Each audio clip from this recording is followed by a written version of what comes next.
Chapitre 1. Théophile. Dans mon premier livre, je t'ai rapporté tout ce que Jésus a commencé à faire et à enseigner jusqu'au jour où il fut enlevé au ciel, après avoir donné, par l'Esprit Saint, des instructions supplémentaires à ses apôtres choisis. Durant les 40 jours qui suivirent sa souffrance et sa mort, le Christ se montra plusieurs fois aux apôtres et leur donna, par de nombreuses preuves convaincantes, la certitude qu'il était vraiment vivant, et il leur parla du royaume de Dieu. Une fois, tandis qu'il était à table avec eux, il leur ordonna: « Ne vous séparez pas de Jérusalem en attendant que le Père vous envoie le don qu'il vous a promis, comme je vous l'ai annoncé.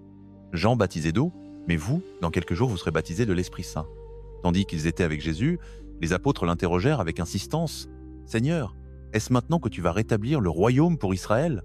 Il leur répondit: « Ce n'est pas à vous de connaître les temps ou les moments que le Père a fixés de sa seule autorité, mais vous recevrez une puissance, lorsque l'Esprit Saint descendra sur vous, et vous serez mes témoins à Jérusalem, dans toute la Judée et la Samarie, et jusqu'aux extrémités de la terre. » Après avoir dit cela, Jésus fut élevé pendant qu'ils le regardaient, et une nuée le déroba à leurs yeux. Et comme il fixait intensément le ciel pendant qu'il s'éloignait, voilà que deux hommes en vêtements blancs se dressèrent soudain au milieu d'eux. « Hommes de Galilée, leur dirent-ils, pourquoi restez-vous là à regarder vers le ciel? Ce Jésus qui vous a été enlevé et qui est allé au ciel reviendra de la même manière que vous l'avez vu s'en aller au ciel. » Alors, les apôtres s'en retournèrent de la montagne des Oliviers à Jérusalem, à une distance du chemin d'un jour de sabbat. Quand ils furent arrivés, ils montèrent à la chambre haute où ils logeaient. Voici les noms de ceux qui s'y trouvaient: Pierre, Jean, Jacques, André, Philippe, Thomas, Barthélemy, Matthieu, Jacques fils d'Alphée, Simon le Zélote et Judas fils de Jacques. Tous ces hommes persévéraient d'un commun accord dans la prière, avec les femmes, avec Marie la mère de Jésus, et avec ses frères. En ces jours-là, Pierre se leva au milieu des frères, il y avait là environ 120 personnes réunies, et dit: « Frères, il fallait que s'accomplisse l'écriture concernant Judas, qui servit de guide à ceux qui arrêtèrent Jésus. Cela, l'Esprit Saint l'a déclaré longtemps à l'avance par la bouche du roi David. Judas était de notre nombre et avait sa part dans ce ministère. Avec le salaire de sa trahison, il acheta un champ. Là, il se jeta sur le dos, son corps se rompit, et toutes ses entrailles se répandirent. La nouvelle de sa mort devint connue de tous les habitants de Jérusalem, de sorte qu'on appela ce champ, dans leur langue, Hassel Dama, c'est-à-dire champ du sang, car il est écrit dans le livre des psaumes que sa demeure devienne déserte et qu'il n'y ait plus personne pour l'habiter. Et encore, que son ministère passe à un autre. Il faut donc, parmi ceux qui nous ont accompagnés tout le temps, que le Seigneur Jésus a vécu parmi nous, depuis le jour où Jean l'a baptisé jusqu'au jour où il nous fut enlevé d'entre nous, choisir quelqu'un qui nous soit associé comme témoin de sa résurrection. On en présenta deux: Joseph, appelé Barsabas, qui avait aussi pour nom Juste, et Matthias. Puis on pria en ces termes: « Toi, Seigneur, qui connais le cœur de tous, montre-nous lequel de ces deux tu as choisi pour prendre la place dans ce ministère et dans l'apostolat que Judas a abandonné pour aller à la place qui lui est propre. » On tira au sort, et le sort désigna Matthias, qui fut ajouté aux 11 apôtres. Chapitre 2. Le jour de la Pentecôte, tous les croyants étaient réunis au même endroit. Soudain, il vint du ciel un bruit comme celui d'un vent violent qui remplit toute la maison où ils étaient assis. Et il y eut des langues comme de feu qui se répartirent, s'étant posées sur chacun d'eux. Et ils furent tous remplis de l'Esprit Saint et se mirent à parler en d'autres langues, selon que l'Esprit leur donnait de s'exprimer. Il y avait à Jérusalem des Juifs, des hommes pieux venus de toutes les nations qui sont sous le ciel. Quand ce bruit se fit entendre, la multitude s'assembla, et elle fut dans la plus grande perplexité, car elle entendait chacun d'eux parler dans sa propre langue. Ils étaient tous stupéfaits et émerveillés, disant: « Voyez, sont-ils pas tous des Galiléens, ces hommes qui parlent? Comment donc les entendons-nous, chacun de nous, dans la langue de notre pays natal? Parthes, Mèdes, Élamites, et ceux de Mésopotamie, de Judée, de Cappadoce, du Pont et de l'Asie, de Phrygie et de Pamphylie, d'Égypte et des contrées de Libye voisines de Cyrène, des résidents de Rome, juifs et prosélytes, crétois et arabes, tous nous les entendons publier dans nos langues les merveilles de Dieu. » Tous étaient émerveillés et dans le doute, disant l'un à l'autre: « Que veut dire ceci ?»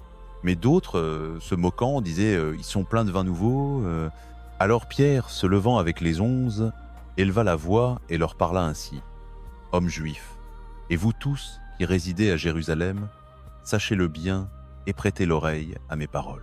Ces hommes ne sont pas ivres comme vous le supposez, car il n'est que la 3e heure du jour. Mais c'est ce que le prophète Joël a annoncé. Dans les derniers jours, dit Dieu, je répandrai de mon esprit sur toute chair. Vos fils et vos filles prophétiseront, vos jeunes gens verront des visions, et vos vieillards auront des songes. » Oui, Même sur mes serviteurs et sur mes servantes, en ces jours-là, je répandrai de mon esprit et ils prophétiseront. Je ferai des prodiges là-haut dans le ciel et des signes ici-bas sur la terre, du sang, du feu et des vapeurs de fumée. Le soleil se changera en ténèbres et la lune en sang avant l'avènement du jour du Seigneur, ce jour grand et glorieux. Et quiconque invoquera le nom du Seigneur sera sauvé. Homme d'Israël, écoutez ces paroles. Jésus de Nazareth, cet homme que Dieu a accrédité auprès de vous par les miracles, les prodiges et les signes que Dieu a fait par lui au milieu de vous, comme vous le savez vous-même, cet homme vous a été livré par l'Odine des saints et la prescience de Dieu. Vous l'avez pris et vous l'avez crucifié en le clouant à la croix par les mains des impies. Mais Dieu l'a ressuscité, ayant délivré les liens de la mort, parce que la mort ne pouvait pas le retenir. Car David dit de lui, « Je voyais toujours le Seigneur devant moi, car il est à ma droite, pour que je ne sois pas ébranlé. C'est pourquoi mon cœur est dans l'allégresse, et ma langue dans la joie. Mon corps aussi repose en espérance, car tu ne livreras pas mon âme au séjour des morts. Tu ne permettras pas que ton sein voie la corruption. Tu m'as fait connaître les sentiers de la vie, tu me rempliras d'allégresse par ta présence. » Frère, il faut vous permettre d'en parler librement au sujet du patriarche David. Il est mort, il a été enterré, et son tombeau est encore aujourd'hui parmi nous. Mais il était prophète, et il savait que Dieu lui avait juré de faire asseoir un de ses descendants sur son trône. C'est de la résurrection du Messie qui parlait à l'avance en disant qu'il ne serait pas abandonné aux enfers et que sa chair ne connaîtrait pas la corruption. Dieu a ressuscité ce Jésus dont nous tous sommes témoins. C'est pourquoi, étant élevé par la droite de Dieu et ayant reçu du Père la promesse du Saint-Esprit, il a répandu ce que vous voyez et entendez. Car David n'est pas monté aux cieux, et cependant David lui-même dit « Le Seigneur a dit à mon Seigneur, assieds-toi à ma droite jusqu'à ce que je fasse de tes ennemis ton marchepied. » Que toute la maison d'Israël sache donc avec certitude que Dieu a fait Seigneur et Christ, ce Jésus que vous avez crucifié. Ces paroles de Pierre traversèrent leur cœur, et ils dirent à Pierre et aux autres apôtres, « Frères, que devons-nous faire ?» Pierre leur dit, « Repentez-vous, et que chacun de vous soit baptisé au nom de Jésus-Christ pour le pardon de vos péchés, et vous recevrez le don du Saint-Esprit. Car la promesse est pour vous, pour vos enfants, et pour tous ceux qui sont loin, pour quiconque le Seigneur notre Dieu appellera. » Pierre continua donc à les exhorter et à les conjurer, « Sauvez-vous de cette génération perverse. » Ceux qui reçurent sa parole furent baptisés, et il s'ajouta ce jour-là aux disciples environ 3000 âmes. Tous les croyants fréquentaient l'enseignement des apôtres, la communion fraternelle, la fraction du pain et les prières. Une crainte révérentielle s'emparait de chacun, et les apôtres opéraient de nombreuses merveilles et de nombreux signes. Tous ceux qui avaient cru étaient ensemble et mettaient tout en commun. Ils vendaient leurs propriétés et leurs biens, et en partageaient le prix avec tous selon les besoins de chacun. Ils étaient chaque jour assidus au temple, ils rompaient le pain dans les maisons et prenaient leur nourriture avec allégresse et simplicité de cœur. Ils louaient Dieu et trouvaient faveur auprès de tout le peuple, et le Seigneur ajoutait chaque jour à l'Église ceux qui étaient sauvés. Chapitre 3. Un certain après-midi, Pierre et Jean se rendirent au temple pour prendre part à la prière de 3 heures de l'après-midi. Comme ils approchaient du temple, ils portaient un homme boiteux de naissance. Tous les jours, on le déposait près de la porte du temple appelée la Belle, pour qu'il demande l'aumône à ceux qui entraient. Quand il vit que Pierre et Jean étaient sur le point d'entrer, il leur demanda de l'argent. Pierre et Jean le fixèrent du regard, et Pierre lui dit « Regarde-nous ». L'homme boiteux les regarda avec attention, espérant recevoir quelque chose d'eux. Mais Pierre lui dit « Je n'ai ni argent ni or à te donner, mais ce que j'ai, je te le donne. Au nom de Jésus-Christ de Nazareth, lève-toi et marche. » Alors Pierre, prenant l'homme boiteux par la main droite, l'aida à se lever. Et à l'instant même, ses pieds et ses chevilles furent fortifiés. Il sauta sur ses pieds, se tint debout et se mit à marcher. Puis il entra avec eux dans le temple, marchant, sautant et louant Dieu. Et tout le peuple le vit marcher et louer Dieu. Quand ils reconnurent que c'était l'homme qui demandait l'aumône assis à la porte belle du temple, ils furent remplis d'étonnement et d'admiration. Tandis que l'homme s'attachait fortement à Pierre et à Jean, toute la foule accourut vers eux au portique de Salomon, pleine d'émerveillement. Pierre, voyant cela, prit la parole et s'adressa à la multitude. « Hommes d'Israël, pourquoi vous étonnez-vous de cela? Ou pourquoi nous fixez-vous comme si nous avions fait marcher cet homme par notre propre puissance ou par notre sainteté? C'est le Dieu d'Abraham, d'Isaac et de Jacob, le Dieu de nos pères, qui a glorifié son serviteur Jésus en accomplissant ce miracle. C'est ce même Jésus que vous avez renié devant Pilate quand celui-ci avait décidé de le relâcher. Vous avez renié le saint et le juste, et vous avez demandé qu'on vous accorde la libération d'un meurtrier. Vous avez fait périr le prince de la vie, mais Dieu l'a ressuscité d'entre les morts. Et nous en sommes témoins.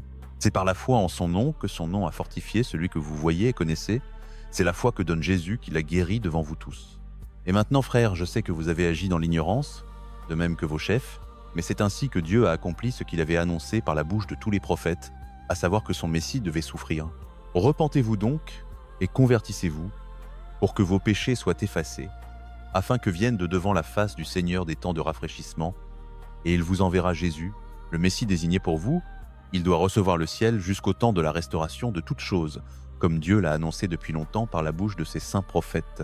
Moïse a dit « Le Seigneur votre Dieu vous suscitera d'entre vos frères un prophète comme moi, vous l'écouterez dans tout ce qu'il vous dira. Quiconque n'écoutera pas ce prophète sera retranché du peuple. » Et tous les prophètes, depuis Samuel et ceux qui ont suivi, ont annoncé eux aussi ces jours-ci. Vous êtes les fils des prophètes et du pacte que Dieu a établi avec vos pères, quand il a dit à Abraham « En ta postérité seront bénies toutes les familles de la terre ». Quand Dieu a ressuscité son serviteur Jésus, il l'a envoyé d'abord à vous, fils de la maison d'Israël, pour vous bénir en détournant chacun de ses iniquités. Chapitre 4. Tandis que Pierre et Jean parlaient ainsi au peuple, les prêtres, le capitaine du temple et les Sadducéens survinrent, indignés que Pierre et Jean enseignassent au peuple et annonçassent la résurrection des morts en la personne de Jésus. Ils se saisirent d'eux et comme il était déjà tard, ils les mirent en prison jusqu'au lendemain matin. Mais beaucoup de ceux qui avaient entendu la parole crurent et le nombre des hommes montait à environ 5000. Le lendemain, les chefs du peuple, les anciens et les scribes se réunirent à Jérusalem. Le grand prêtre Annas était là, ainsi que Caïphe, Jean, Alexandre et tous ceux qui étaient de la parenté du grand prêtre. Ayant fait amener Pierre et Jean devant eux, ils les interpellèrent. « Par quel pouvoir ou au nom de qui avez-vous fait cela ?» Alors Pierre, rempli de l'Esprit Saint, leur dit « Chefs du peuple et anciens, puisque nous sommes interrogés aujourd'hui à cause d'une bonne action faite à un infirme, et pour savoir comment cet homme a été sauvé, sachez-le bien, vous et tout le peuple d'Israël, c'est par le nom de Jésus-Christ de Nazareth, que vous avez crucifié et que Dieu a ressuscité d'entre les morts, c'est par lui que cet homme se tient en votre présence en pleine santé. C'est lui qui est la pierre rejetée par vous, les bâtisseurs, et qui est devenue la pierre angulaire. Il n'y a de salut en aucun autre, car il n'y a sous le ciel aucun autre nom donné parmi les hommes par lequel nous devions être sauvés. » Les membres du conseil s'étonnaient de la hardiesse de Pierre et de Jean, voyant leur simplicité et leur manque d'instruction, et ils les reconnaissaient pour avoir été avec Jésus. Mais voyant le malade qui avait été guéri debout avec eux, ils n'avaient rien à répliquer. Ils leur ordonnèrent de sortir du Sanhédrin et ils se consultèrent entre eux « Que ferons-nous à ces hommes ? Car il est manifeste qu'un signe miraculeux a été fait par eux, et il est notoire à tous les habitants de Jérusalem, nous ne pouvons le nier. Mais pour que cela ne se répande pas davantage parmi le peuple, avertissons-les de ne plus adresser la parole à qui que ce soit en ce nom-là. » Ils les rappelèrent donc et leur enjoignirent de ne plus enseigner ni prêcher en aucun cas au nom de Jésus.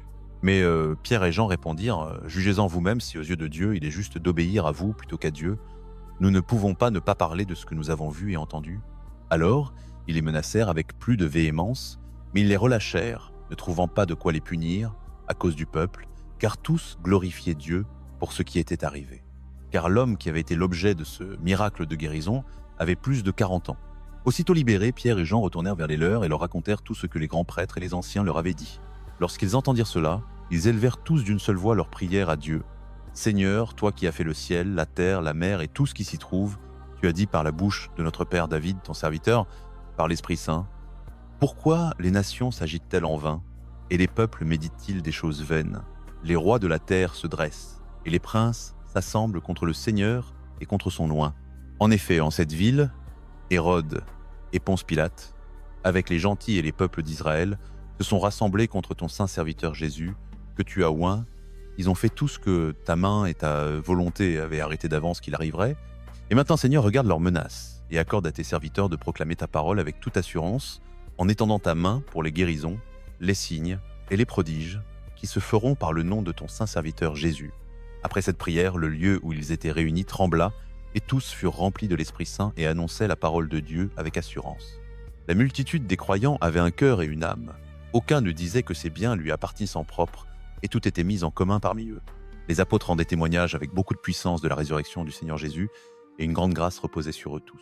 Aucun d'entre eux n'était dans le besoin, car ceux qui possédaient des terres ou des maisons les vendaient, apportaient le prix de ce qu'ils avaient vendu, et le déposaient aux pieds des apôtres, et l'on distribuait à chacun selon son besoin.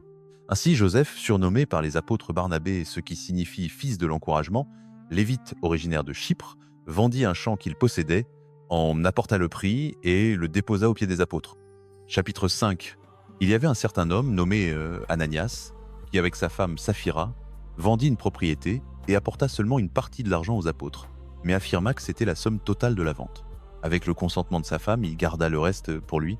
Alors Pierre lui dit, Ananias, pourquoi Satan a-t-il rempli ton cœur au point que tu mentes à l'Esprit Saint et que tu gardes une partie de l'argent de la vente? La propriété ne t'appartenait-elle pas?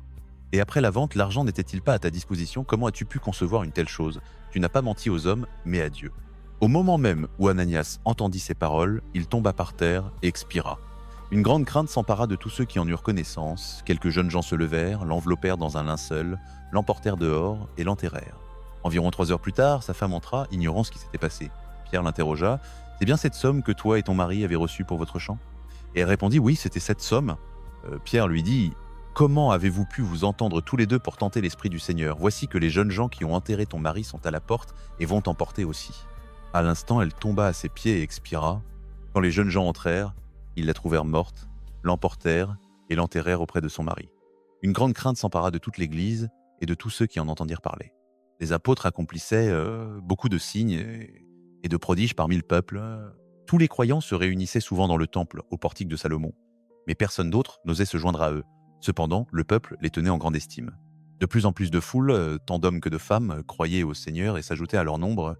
Par le fait des apôtres, on sortait même les malades dans les rues sur des lits et des brancards pour que, au passage de Pierre, du moins son ombre, couvre quelqu'un d'eux. Des foules affluaient aussi des bourgades voisines de Jérusalem, apportant des malades et des possédés par des esprits impurs, et tous étaient guéris. Le grand prêtre et ses partisans, qui étaient sadducéens, se remplirent de jalousie.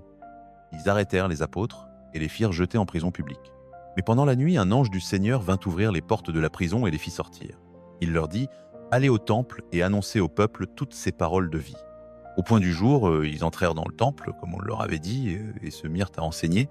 Le grand prêtre arriva avec ses partisans et convoqua le Sanhédrin, c'est-à-dire tout le sénat des fils d'Israël. Ils envoyèrent à la prison chercher les apôtres pour les amener. Mais quand les gardes du temple arrivèrent là, ils ne les trouvèrent pas. Revenus au Sanhédrin, ils rapportèrent « La prison était bien fermée, les gardes étaient au poste devant les portes, mais quand nous les avons ouvertes, il n'y avait personne à l'intérieur. » Le capitaine de la garde du temple et les principaux sacrificateurs, entendant cela, se demandaient ce que tout cela pouvait signifier. Alors survint quelqu'un qui leur annonça « Les hommes que vous aviez mis en prison sont dans le temple et enseignent le peuple. » Le capitaine partit avec les gardes et arrêta les apôtres sans violence, car il craignait que le peuple ne les lapidât. Ils les amenèrent devant le Sanhédrin, où le grand prêtre les interrogea « Nous vous avions expressément défendu d'enseigner en ce nom-là, et voilà que vous avez rempli Jérusalem de votre doctrine, et vous voulez faire retomber sur nous le sang de cet homme. » Pierre et les apôtres répondirent « Il faut obéir à Dieu plutôt qu'aux hommes. Le Dieu de nos pères a ressuscité Jésus, que vous avez tué en le pendant au bois. Dieu l'a exalté par sa droite comme prince et sauveur, pour donner à Israël la repentance et le pardon des péchés. Et nous en sommes témoins, nous et l'Esprit Saint que Dieu a donné à ceux qui lui obéissent. » En entendant cela, ils étaient furieux et délibéraient pour les faire mourir. Mais un pharisien nommé Gamaliel, docteur de la loi respecté de tout le peuple, se leva dans le Sanhédrin et ordonna qu'on fît sortir les apôtres un moment. Puis il dit « Hommes d'Israël, prenez bien garde à ce que vous allez faire à ces hommes. Il y a quelque temps, il y eut un Théodas qui prétendait être quelqu'un. Environ 400 hommes se rallièrent à lui, mais on le fit mourir. Et tous ses partisans se dispersèrent et n'en furent plus rien. Après lui, au jour du recensement, surgit Judas le Galiléen, qui attira du peuple à sa suite. Lui aussi mourut, et tous ses partisans furent dispersés. Maintenant donc, je vous le dis, tenez-vous-en à ces hommes et laissez-les aller. Car si cette entreprise ou cette œuvre vient des hommes, elle s'effondrera. Mais si elle vient de Dieu, vous ne pourrez pas la détruire. Peut-être ne seriez-vous pas trouvés en train de combattre Dieu, ils se laissèrent persuader. Appelant les apôtres, ils les firent fouetter, leur défendirent de parler au nom de Jésus et les relâchèrent. Les apôtres sortirent du Sanhédrin, joyeux d'avoir été jugés dignes de subir l'outrage pour le nom de Jésus.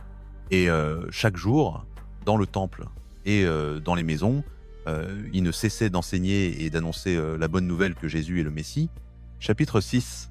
À mesure que le nombre des croyants augmentait rapidement, il se fit entendre des murmures de mécontentement. Les croyants de langue grecque se plaignaient de ceux de langue hébraïque parce que leurs veuves étaient négligées dans la distribution quotidienne des aliments.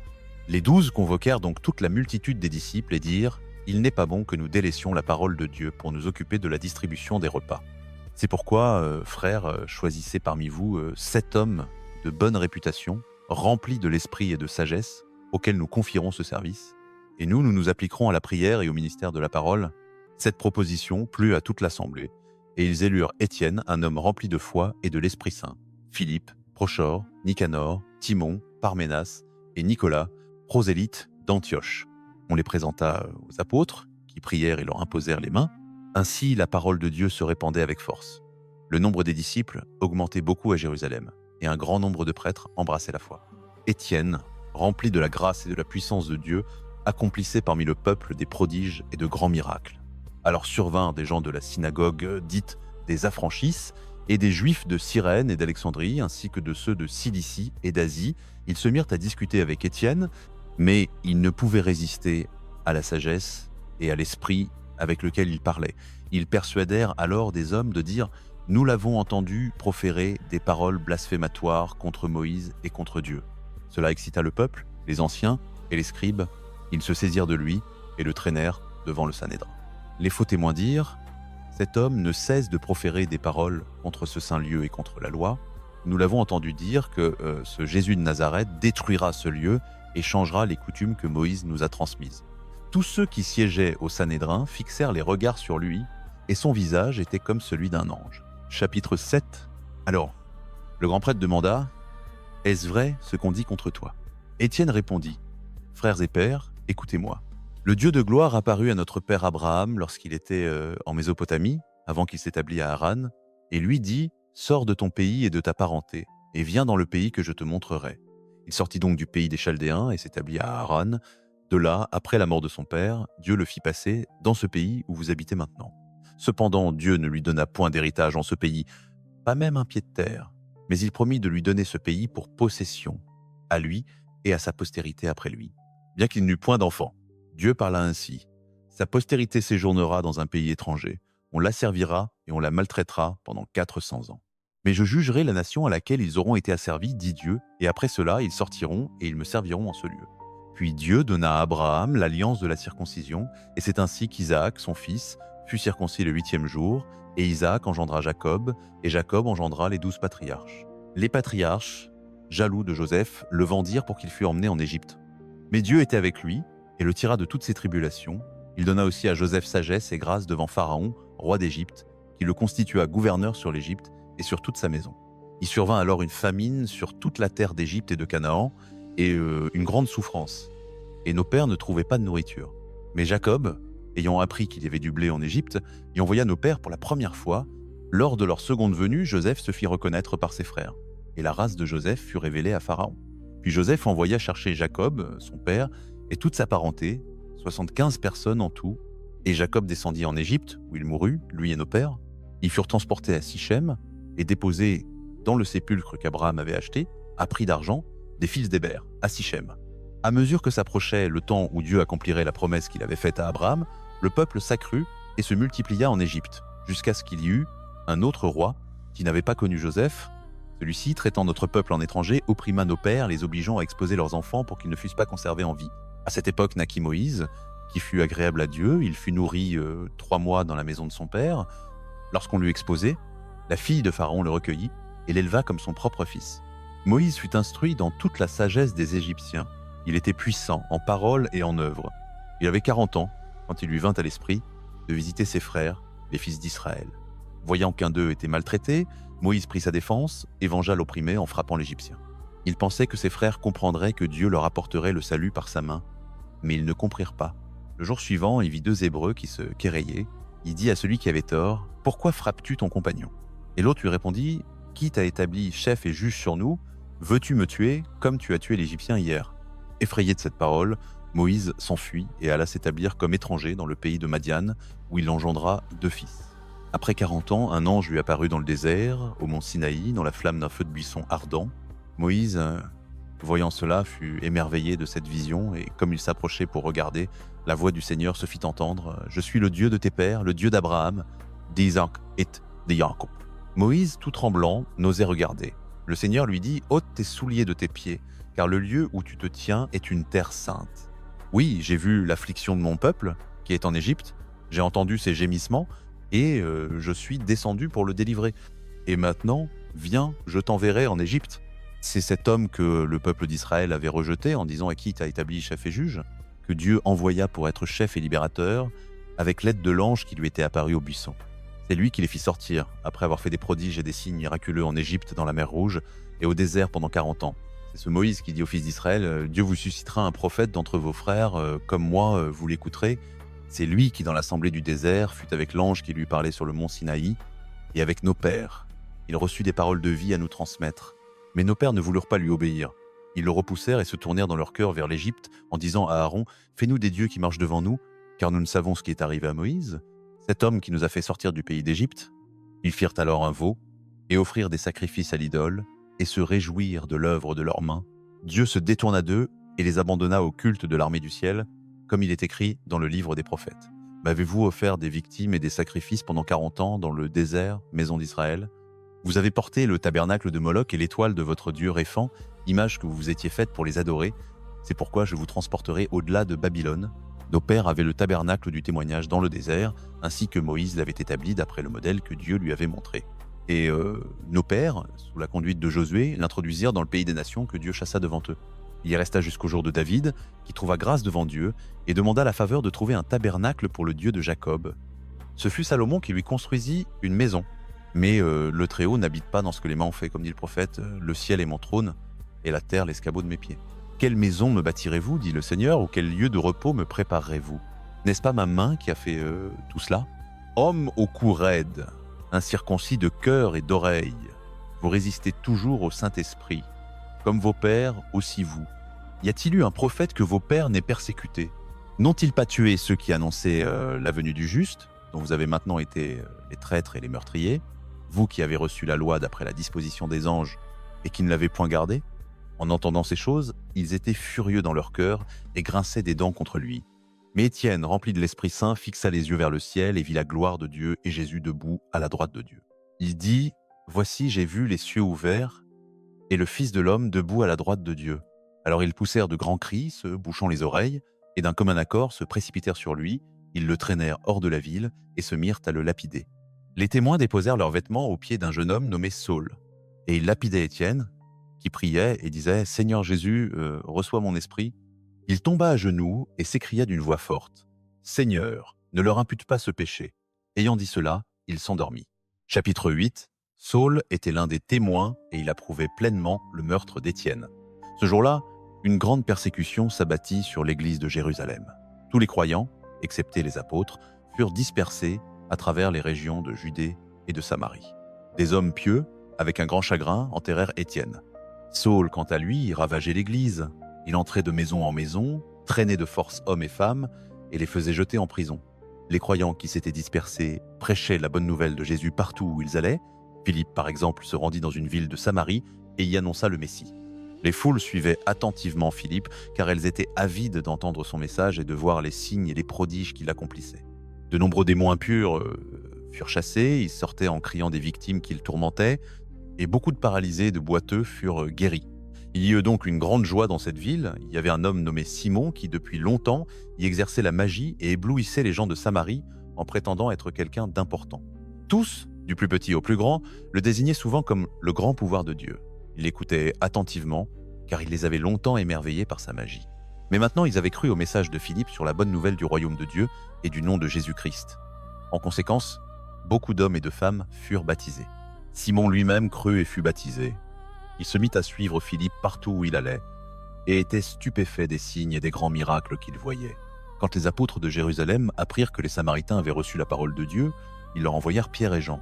Dès leur arrivée, ils prièrent pour ces nouveaux croyants afin qu'ils reçoivent l'Esprit Saint, car il n'était encore descendu sur aucun d'eux, mais ils avaient seulement été baptisés au nom du Seigneur Jésus. Alors Pierre et Jean imposèrent les mains sur eux, et ils reçurent l'Esprit Saint. Quand Simon vit que l'Esprit était donné par l'imposition des mains des apôtres, il leur offrit de l'argent en disant « Accordez-moi aussi ce pouvoir, pour que quiconque j'impose les mains reçoive l'Esprit Saint. » Pierre lui dit « Que ton argent périsse avec toi, parce que tu as cru que le don de Dieu s'achète à prix d'argent. Tu n'as aucune part à cette œuvre, car ton cœur n'est pas droit devant Dieu. Repens-toi donc de cette méchanceté, et prie le Seigneur pour qu'il te soit peu, être pardonné de penser ainsi, car je vois que tu es plein d'une amertume et de fiel. » Simon répondit « Priez le Seigneur pour moi, afin qu'il ne m'arrive rien de ce que vous avez dit. » Après avoir rendu témoignage et annoncé la parole du Seigneur dans la Samarie, Pierre et Jean retournèrent à Jérusalem. En chemin, ils prêchèrent la bonne nouvelle dans plusieurs villages samaritains. Quant à Philippe, un ange du Seigneur lui dit « Lève-toi et va vers le sud, sur la route du désert qui descend de Jérusalem à Gaza. » Il se mit en route et rencontra l'intendant éthiopien. un eunuque de haute autorité sous Candace, reine d'Éthiopie. Ce dernier était allé à Jérusalem pour adorer, et il revenait maintenant, assis sur son char, et il lisait à haute voix le prophète Isaïe. L'Esprit dit à Philippe, « Avance et rapproche-toi de ce char. » Philippe s'approcha en courant et entendit l'homme qui lisait le prophète Isaïe. Il lui dit, « Comprends-tu ce que tu lis ?» L'homme répondit, « Comment le pourrais-je, si quelqu'un ne me guide ?» Et il invita vivement Philippe à monter et à s'asseoir avec lui. Le passage de l'écriture qu'il lisait était celui-ci. « Comme une brebis, il a été mené à l'abattoir, et comme un agneau muet devant celui qui le tond, il n'a pas ouvert la bouche. Dans son humiliation, on lui a retiré toute justice. Qui pourra décrire sa postérité ? Car sa vie a été arrachée de la terre. » L'eunuque s'adressa à Philippe et dit, « Je te prie, de qui le prophète parle-t-il ainsi, de lui-même ou de quelqu'un d'autre ?» Alors, commençant par ce passage d'écriture, Philippe lui annonça la bonne nouvelle de Jésus. Comme ils poursuivaient leur route, ils arrivèrent à un endroit où il y avait de l'eau, et l'eunuque dit, « Voici de l'eau. Qu'est-ce qui empêche que je sois baptisé ?» Il ordonna que le char s'arrête. Ils descendirent tous deux dans l'eau, et Philippe le baptisa. Quand ils remontèrent de l'eau, l'Esprit du Seigneur enleva Philippe. L'eunuque ne le revit plus, mais il continua son chemin avec grande joie. Philippe se trouva plus au nord, à Azo. Il y prêcha la bonne nouvelle, et ainsi dans toutes les villes qu'il traversa jusqu'à Césarée. Chapitre 9. Pendant ce temps, Saül respirait la menace et le meurtre contre les disciples du Seigneur.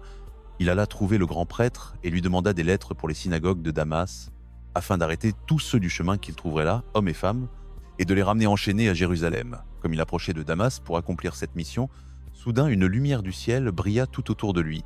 Il tomba à terre et entendit une voix qui lui disait « Saül, Saül, pourquoi me persécutes-tu ?»« Qui es-tu, Seigneur ?» répondit-il.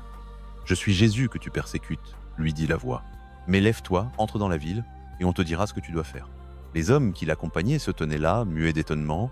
Ils entendaient la voix, mais ne voyaient personne. Saül se releva de terre, mais quand il ouvrit les yeux, il était aveugle.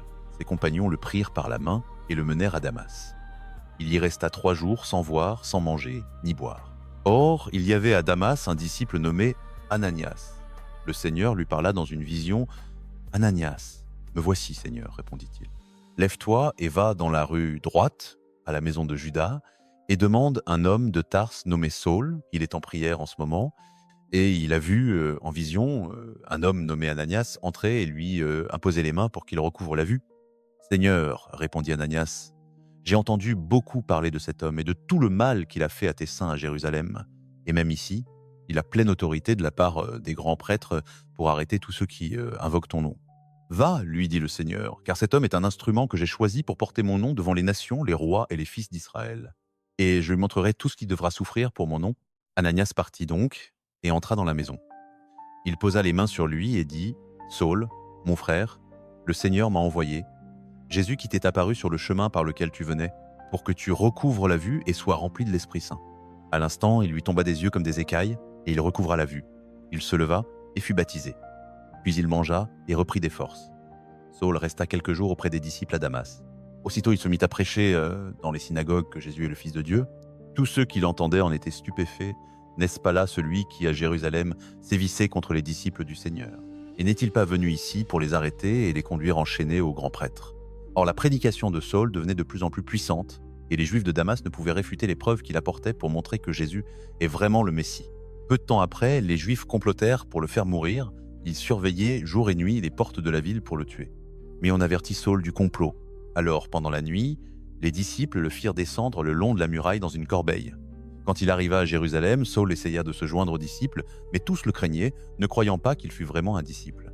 Alors Barnabé le prit avec lui, le conduisit aux apôtres et leur raconta comment, sur le chemin de Damas, Saül avait vu le Seigneur qui lui avait parlé et comment il avait prêché avec audace à Damas. Au nom de Jésus, Saül resta donc avec les apôtres et allait avec eux à travers Jérusalem, prêchant avec audace au nom du Seigneur. Il discutait aussi avec les Juifs hellénistes, mais ceux-ci cherchaient à le faire mourir. Quand les frères s'en aperçurent, ils le conduisirent à Césarée et l'envoyèrent à Tarse, sa ville natale. L'Église donc connut alors la paix à travers toute la Judée, la Galilée et la Samarie. Elle se fortifiait et elle marchait dans la crainte du Seigneur et avec l'assistance de l'Esprit Saint, elle croissait en nombre. Pendant ce temps, Pierre allait et venait parmi eux. Il descendit aussi voir les saints qui demeuraient à Lydda. Là, il trouva un homme nommé Énée, couché sur son lit depuis 8 ans. Il était paralysé. Pierre lui dit « Énée, Jésus-Christ te guérit. Lève-toi et fais ton lit toi-même. » Et à l'instant, il se leva. Tous les habitants de Lydda et de Saron le virent, et ils se convertirent au Seigneur. Il y avait à Joppé une disciple nommée Tabitha, ce qui se traduit Dorcas, et faisait beaucoup de bonnes œuvres et d'aumônes pour les pauvres. Mais en ces jours-là, elle tomba malade et mourut. On lava son corps et on le déposa dans une chambre haute. Comme Lydda est près de Joppé, les disciples, apprenant que Pierre s'y trouvait, envoyèrent 2 hommes pour lui dire d'un ton suppliant « Accours, vite, jusqu'à nous ». Pierre partit donc avec eux. Quand il fut arrivé, on le fit monter dans la chambre haute. Toutes les veuves s'approchèrent de lui en pleurant et lui montrèrent les tuniques et les manteaux que Dorcas faisait quand elle était avec elle. Pierre les fit toutes sortir, puis il se mit à genoux, pria, et se tournant vers le corps, dit « Tabitha, lève-toi ». Elle ouvrit les yeux, vit Pierre, et se redressa sur son séant.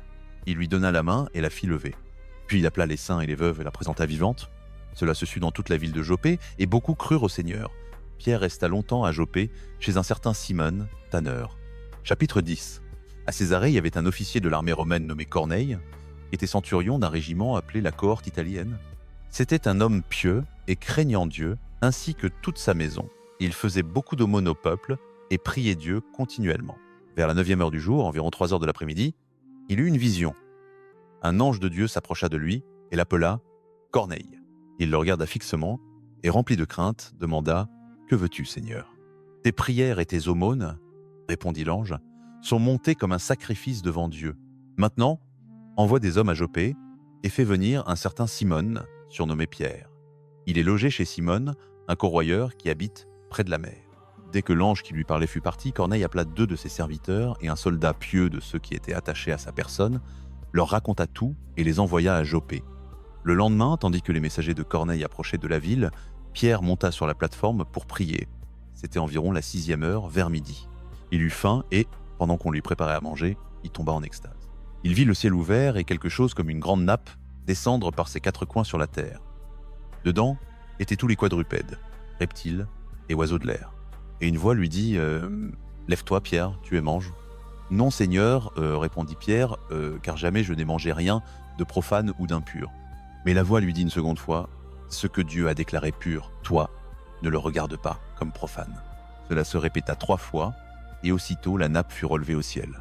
Pierre, tout troublé, se demandait ce que pouvait signifier la vision qu'il avait eue quand les hommes envoyés par Corneille, s'étant informés de la maison de Simon, se présentèrent à la porte et demandèrent si c'était bien là que logeait Simon, surnommé Pierre. Tandis que Pierre réfléchissait encore à la vision, l'Esprit lui dit « Voici 3 hommes qui te cherchent.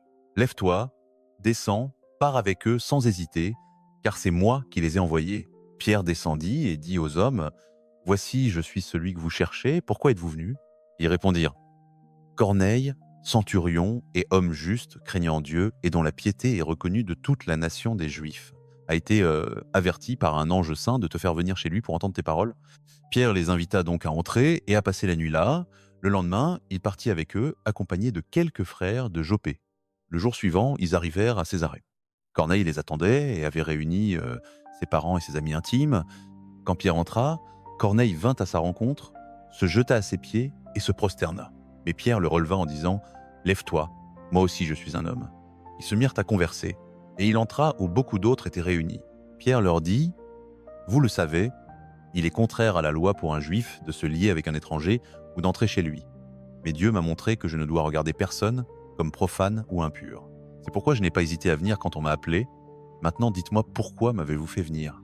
Corneille répondit « Il y a 4 jours, à cette heure-ci, à la 9e heure, je priais dans ma maison, et voici qu'un homme en vêtements éclatants se présenta devant moi et me dit « Corneille, tes prières ont été exaucées et Dieu s'est souvenu de tes aumônes. Envoie donc à Joppé et fais venir Simon, surnommé Pierre. Il est logé dans la maison de Simon, un corroyeur, près de la mer. Je t'ai donc mandé sur le champ, et tu as bien fait de venir.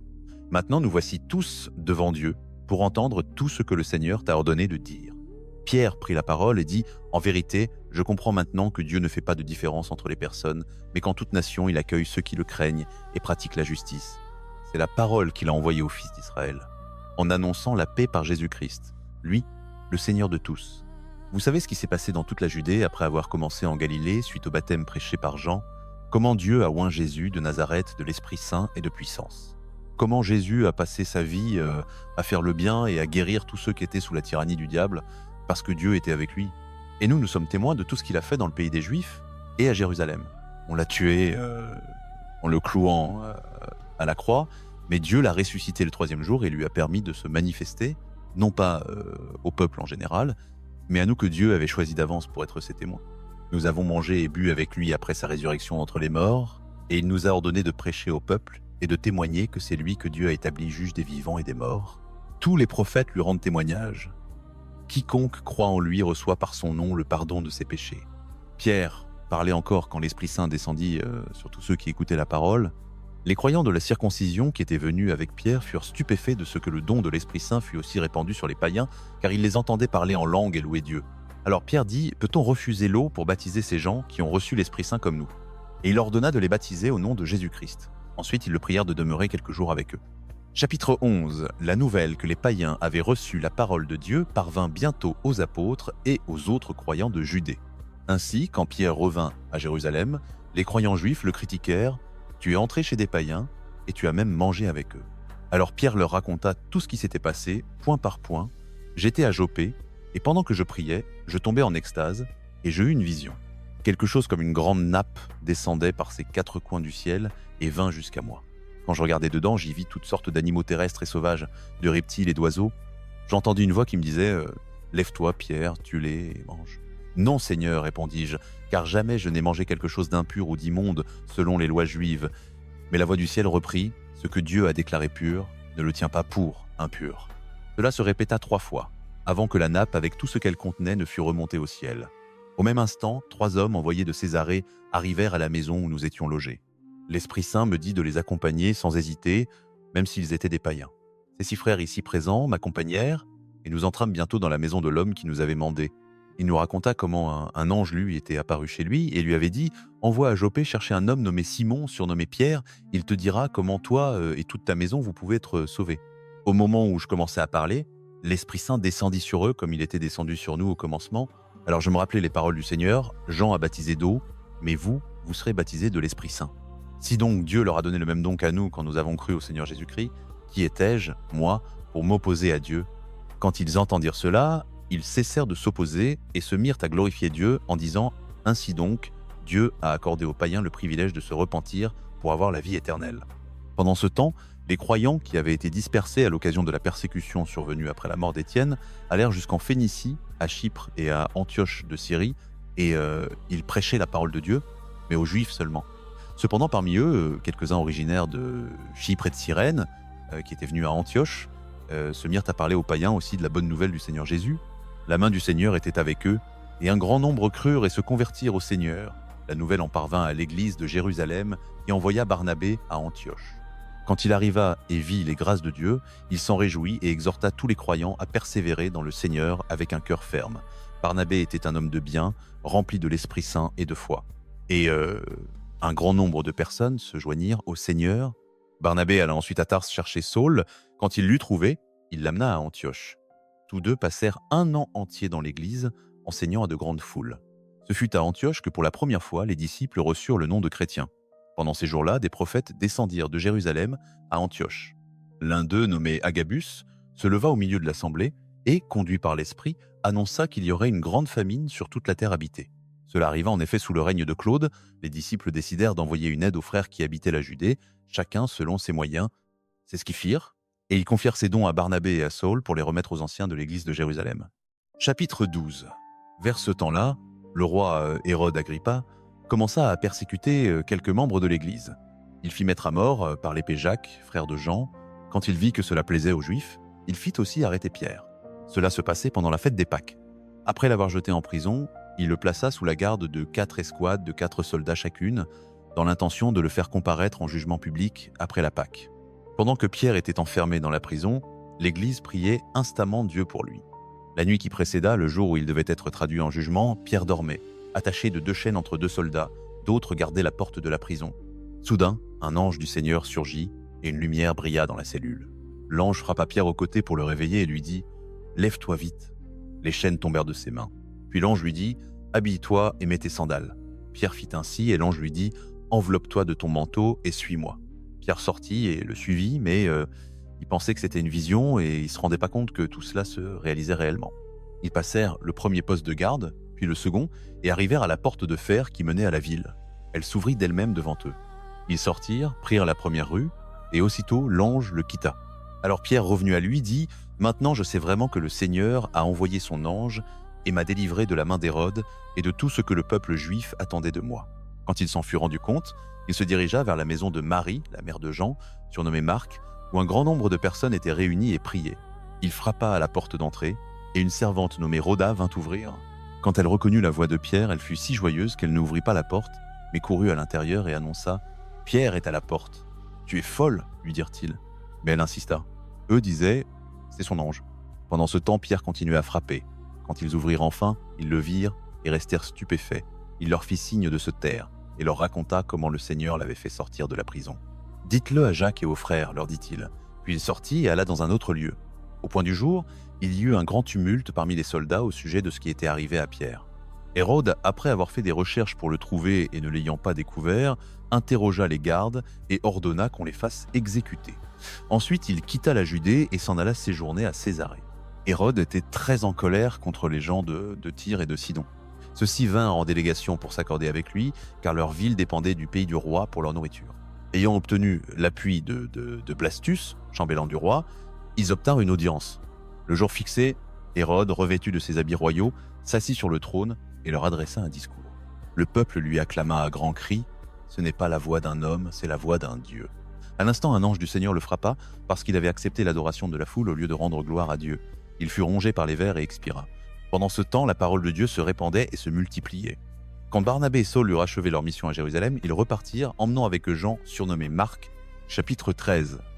Parmi les prophètes et docteurs de l'église d'Antioche de Syrie se trouvaient Barnabas, Siméon appelé Niger, Lucius de Cyrène, Manaën qui avait été élevé avec Hérode le tétrarque, et Saul.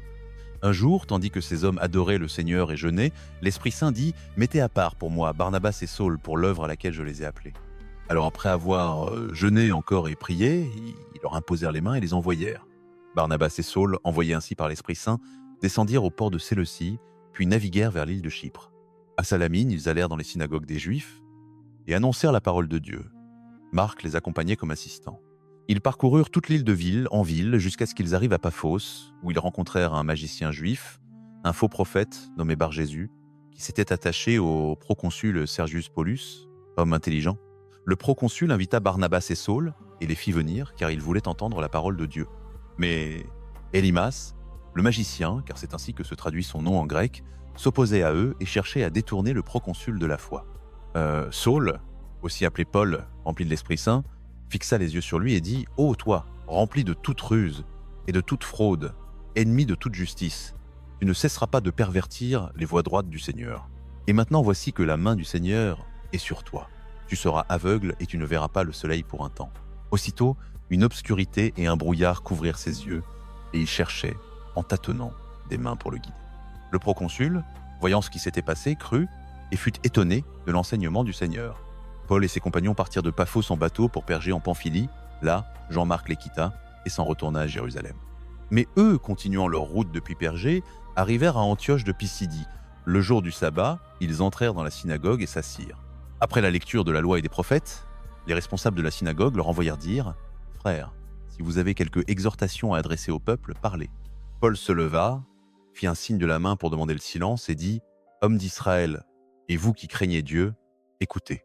Le Dieu de ce peuple d'Israël choisit nos pères, et il fit grandir le peuple et le fortifia quand il séjournait en Égypte. Puis d'un bras puissant, il les fit sortir de ce pays, et il les nourrit 40 ans dans le désert. Après avoir détruit 7 nations dans le pays de Canaan, il leur donna leurs terres en héritage. Cela prit environ 450 ans. Après cela, il leur donna des juges jusqu'au temps du prophète Samuel. Ensuite, ils demandèrent un roi, et Dieu leur donna Saül, fils de Cis, homme de la tribu de Benjamin, qui régna 40 ans. Mais Dieu le rejeta et leur suscita David, dont il témoigna en disant « J'ai trouvé David, fils de Jessé, un homme selon mon cœur, qui accomplira toute ma volonté. » De la descendance de ce roi, Dieu, selon sa promesse, a suscité pour Israël un sauveur, Jésus. Avant sa venue, Jean prêchait un baptême de conversion à tout le peuple d'Israël. Et dans les derniers instants de sa vie, Jean disait « Je ne suis pas le Messie, non, mais voici qu'il vient après moi, et je ne suis pas digne de lui délier les sandales de ses pieds. Frères, fils de la race d'Abraham, et vous qui craignez Dieu, c'est à nous que cette parole de salut a été envoyée. Les habitants de Jérusalem et leurs chefs n'ont pas reconnu Jésus, ni les paroles des prophètes qu'on lit chaque sabbat. Au contraire, ils l'ont condamné, et ainsi ils ont accompli ses paroles. Bien qu'ils n'aient trouvé aucune cause de mort, ils ont demandé à Pilate de le faire exécuter. Une fois qu'ils eurent accompli tout ce qui était écrit de lui, ils le descendirent du bois et le mirent dans un tombeau. Mais Dieu l'a ressuscité d'entre les morts, et il s'est montré pendant plusieurs jours à ceux qui étaient montés avec lui de Galilée à Jérusalem, et ce sont maintenant ses témoins auprès du peuple. Et nous vous apportons la bonne nouvelle. La promesse faite à nos pères est devenue réalité pour nous, leurs enfants, car Dieu l'a accomplie en ressuscitant Jésus. Comme il est écrit dans le second psaume, « Tu es mon fils, moi, aujourd'hui, je t'ai engendré ». Et quant au fait que Dieu l'a ressuscité d'entre les morts, sans qu'il doive plus revenir à la corruption, il l'a dit ainsi, « Je te donnerai les saintes promesses faites à David ». C'est pourquoi il dit encore dans un autre psaume, « Tu ne permettras pas que ton sein connaisse la corruption ». Or, David, après avoir servi la volonté de Dieu en sa génération, s'est endormi, a rejoint ses pères et a connu la corruption, mais celui que Dieu a ressuscité n'a pas connu la corruption. Frères, sachez-le bien, c'est par lui que le pardon des péchés vous est annoncé. Tout homme qui croit est justifié par lui, ce que la loi de Moïse n'a jamais pu faire. Prenez donc garde de ne pas laisser tomber sur vous les paroles des prophètes. Voyez moqueurs, étonnez-vous et disparaissez. Car je vais accomplir en vos jours une œuvre que vous n'auriez pas crue, même si on vous la racontait. Quand Paul et Barnabas sortirent de la synagogue ce jour-là, la foule les supplia de leur parler encore de ces choses le sabbat suivant. Beaucoup de juifs et de prosélytes pieux suivirent Paul et Barnabas, qui les exhortaient à persévérer dans la grâce de Dieu. Le sabbat suivant, presque toute la ville se rassembla pour entendre la parole du Seigneur.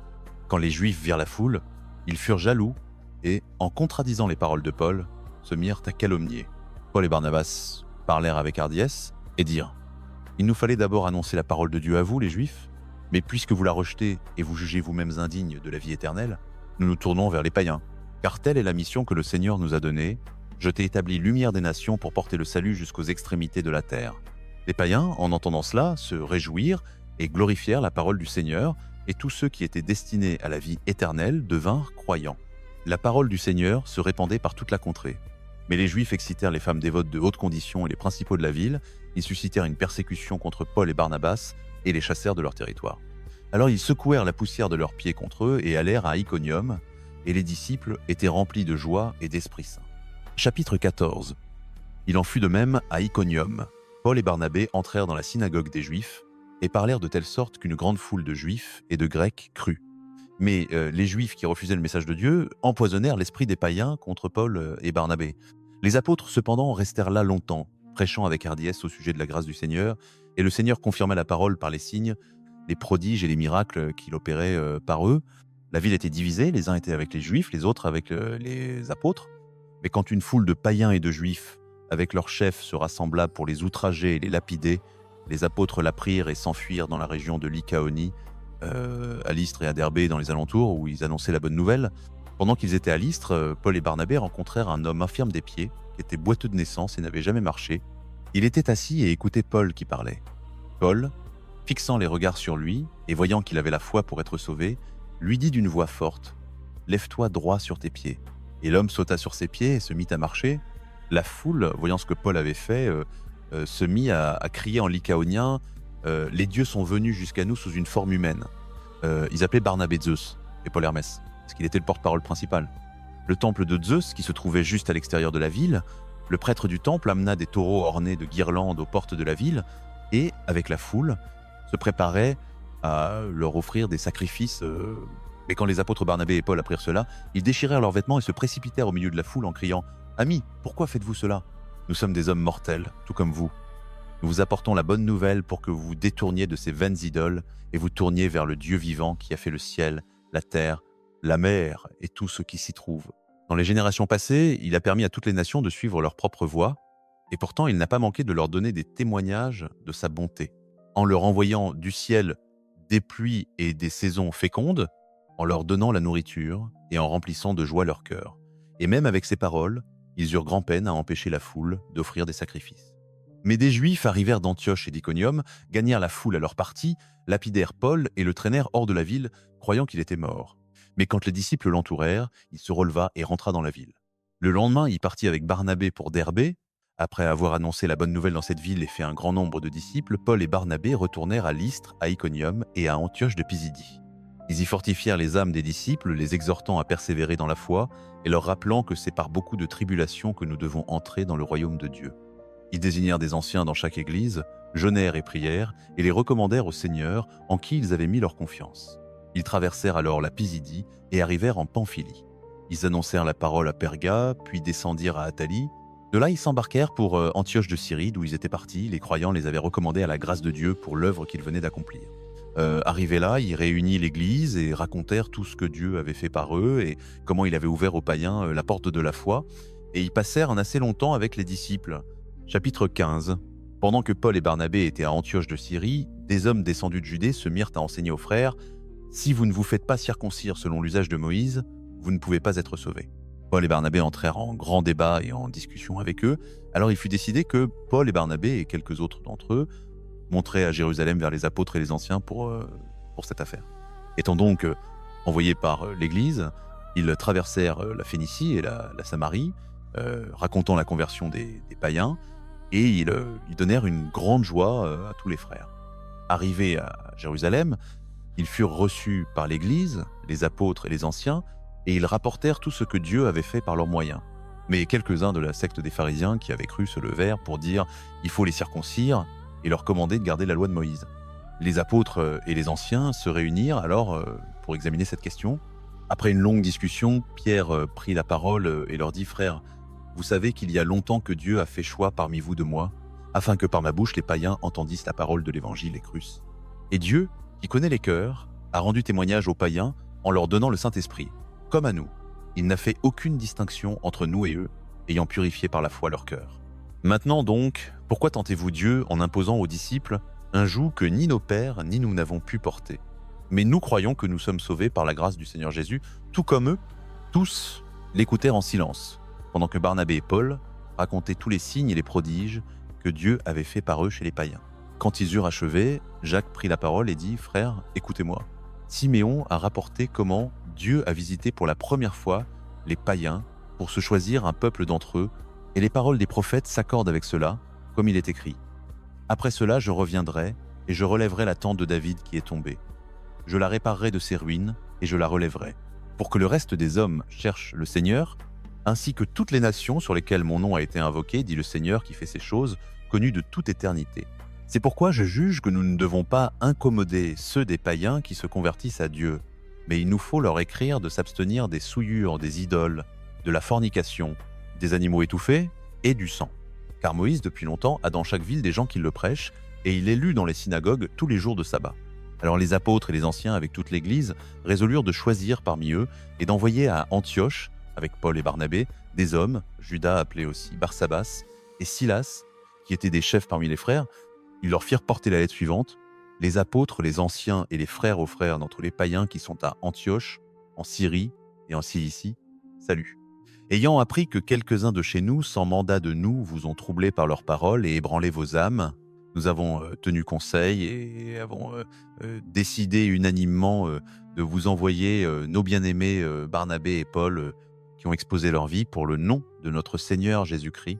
Nous vous envoyons donc Judas et Silas, qui vous confirmeront eux-mêmes de vive voix ces choses, car il a plu au Saint-Esprit et à nous de ne vous imposer aucune autre charge que ces quelques points nécessaires: vous abstenir des viandes sacrifiées aux idoles, du sang, des animaux étouffés et de la fornication.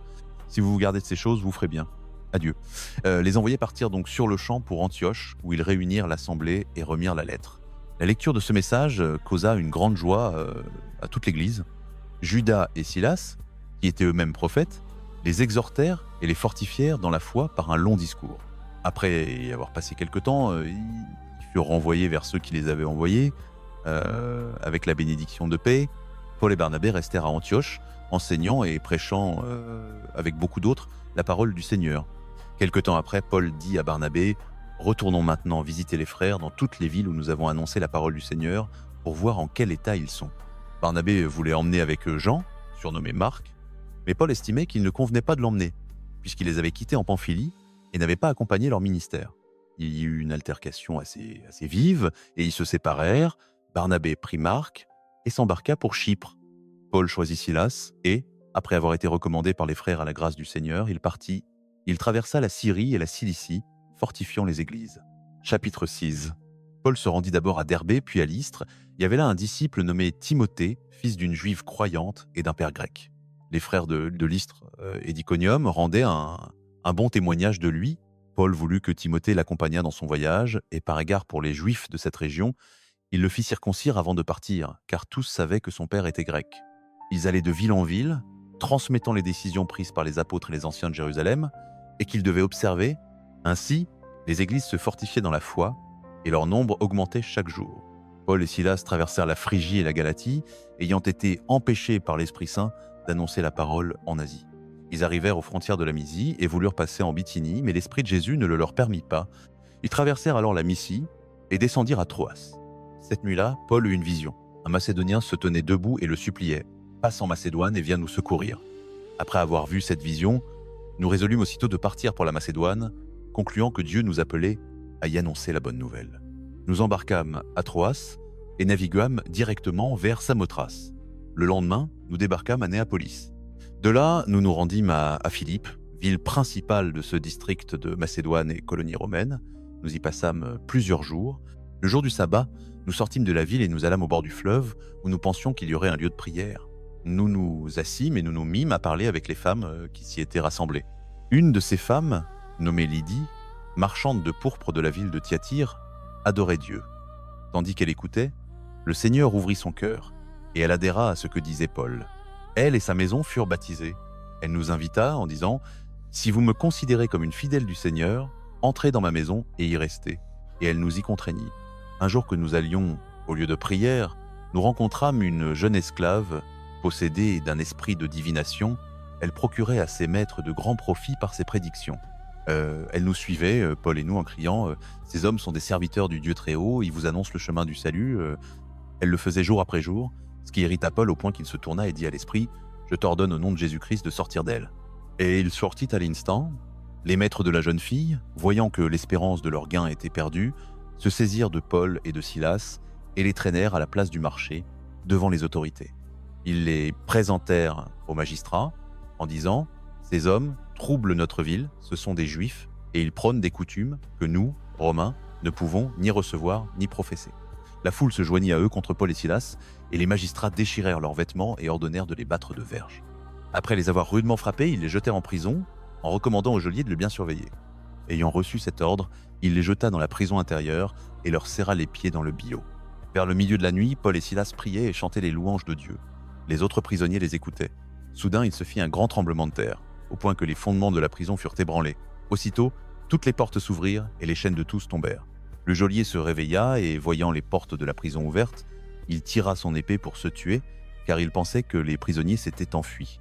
Mais Paul cria d'une voix forte « Ne te fais point de mal, nous sommes tous ici. » Le geôlier demanda des lumières, se précipita et, tremblant de tout son corps, il se jeta aux pieds de Paul et de Silas. Il les fit sortir et dit « Seigneur, que dois-je faire pour être sauvé ?» Ils répondirent « Crois au Seigneur Jésus, et tu seras sauvé, toi et ta maison. » Ils lui annoncèrent la parole du Seigneur, ainsi qu'à tous ceux de sa maison. À cette heure même de la nuit, le geôlier les prit, lava leurs plaies, et aussitôt il fut baptisé, lui et tous les siens. Il les fit entrer dans sa maison, leur donna à manger, et toute sa maison se réjouit d'avoir cru en Dieu. Le lendemain, les magistrats envoyèrent les licteurs dire au geôlier « Relâche ces hommes. » Le geôlier dit à Paul « Les magistrats ont envoyé dire de vous relâcher. Sortez donc et allez en paix. » Mais Paul répliqua « Après nous avoir battus en public sans jugement, et bien que nous soyons citoyens romains, ils nous ont jetés en prison et maintenant ils nous font sortir en cachette. Il n'en sera pas ainsi qu'ils viennent eux-mêmes nous relâcher. » Les licteurs rapportèrent ces paroles aux magistrats, qui furent effrayés d'apprendre que Paul et Silas étaient citoyens romains. Ils vinrent les excuser, les firent sortir et les prièrent de quitter la ville. Paul et Silas sortirent de la prison et entrèrent chez Lydie. Ils virent les frères, les encouragèrent et s'en allèrent. Chapitre 17. Plus tard, Paul et Silas passèrent par les villes d'Amphipolis et d'Apollonie et arrivèrent à Thessalonique, où il y avait une synagogue juive. Comme c'était sa coutume, Paul se rendit au service de la synagogue et pendant 3 sabbats consécutifs, il usa les Écritures pour raisonner avec les gens. Il expliqua les prophéties et démontra que le Messie devait souffrir et ressusciter d'entre les morts. Il disait « C'est Jésus dont je vous parle est le Messie ». Certains Juifs qui l'écoutaient furent persuadés et se joignirent à Paul et à Silas, ainsi que beaucoup de Grecs craignant Dieu et un grand nombre de femmes de haute condition. Alors certains Juifs, jaloux, rassemblèrent des vauriens de la place du marché pour former une foule et soulever un tumulte. Ils attaquèrent la maison de Jason dans l'intention d'en tirer Paul et Silas pour les livrer à la multitude. Comme ils ne les trouvèrent pas là, ils traînèrent Jason et quelques autres croyants et les amenèrent devant les magistrats de la ville. Ces hommes qui troublent le monde entier sont venus ici aussi et Jason les a accueillis chez lui. Tous ceux-là sont coupables de trahison envers César, car ils professent allégeance à un autre roi nommé Jésus. La foule de la ville et les magistrats de la ville, en entendant ces mots, furent grandement troublés. Les magistrats obligèrent donc Jason et les autres croyants à payer une caution, puis les relâchèrent. Cette même nuit, les croyants envoyèrent Paul et Silas à Bérée. Quand ils arrivèrent là, ils se rendirent à la synagogue des Juifs. Les gens de Bérée étaient plus nobles que ceux de Thessalonique, car ils accueillirent le message avec grand empressement et examinaient chaque jour les Écritures pour voir si les choses étaient ainsi. En conséquence, beaucoup de Juifs crurent, ainsi que beaucoup de Grecs distingués, tant d'hommes que de femmes. Mais quand les Juifs de Thessalonique surent que la parole de Dieu était prêchée par Paul dans Bérée, ils s'y rendirent et y soulevèrent un tumulte. Les frères envoyèrent aussitôt Paul vers la mer, tandis que Silas et Timothée restaient là. Ceux qui accompagnaient Paul le conduisirent jusqu'à Athènes, puis repartirent vers Bérée avec l'ordre pour Silas et Timothée de le rejoindre au plus vite. Pendant que Paul les attendait à Athènes, il fut profondément indigné de voir la ville pleine d'idoles. Il raisonnait dans la synagogue avec les Juifs et les païens craignant Dieu, et chaque jour, sur la place publique, il s'adressait à tous ceux qu'il y rencontrait. Il débattait aussi avec quelques philosophes épicuriens et stoïciens. Quand il leur parla de Jésus et de la résurrection, il disait « Que veut dire ce bavard avec ses idées étranges ?» D'autres disaient « Il semble prêcher des divinités étrangères. » Alors ils l'emmenèrent devant l'aréopage. « Viens et explique-nous cette nouvelle doctrine dont tu parles. Car tu nous apportes des choses étranges et nous voulons savoir ce que cela signifie. » Il faut savoir que tous les Athéniens, comme les étrangers séjournant à Athènes, passaient leur temps à discuter des dernières idées.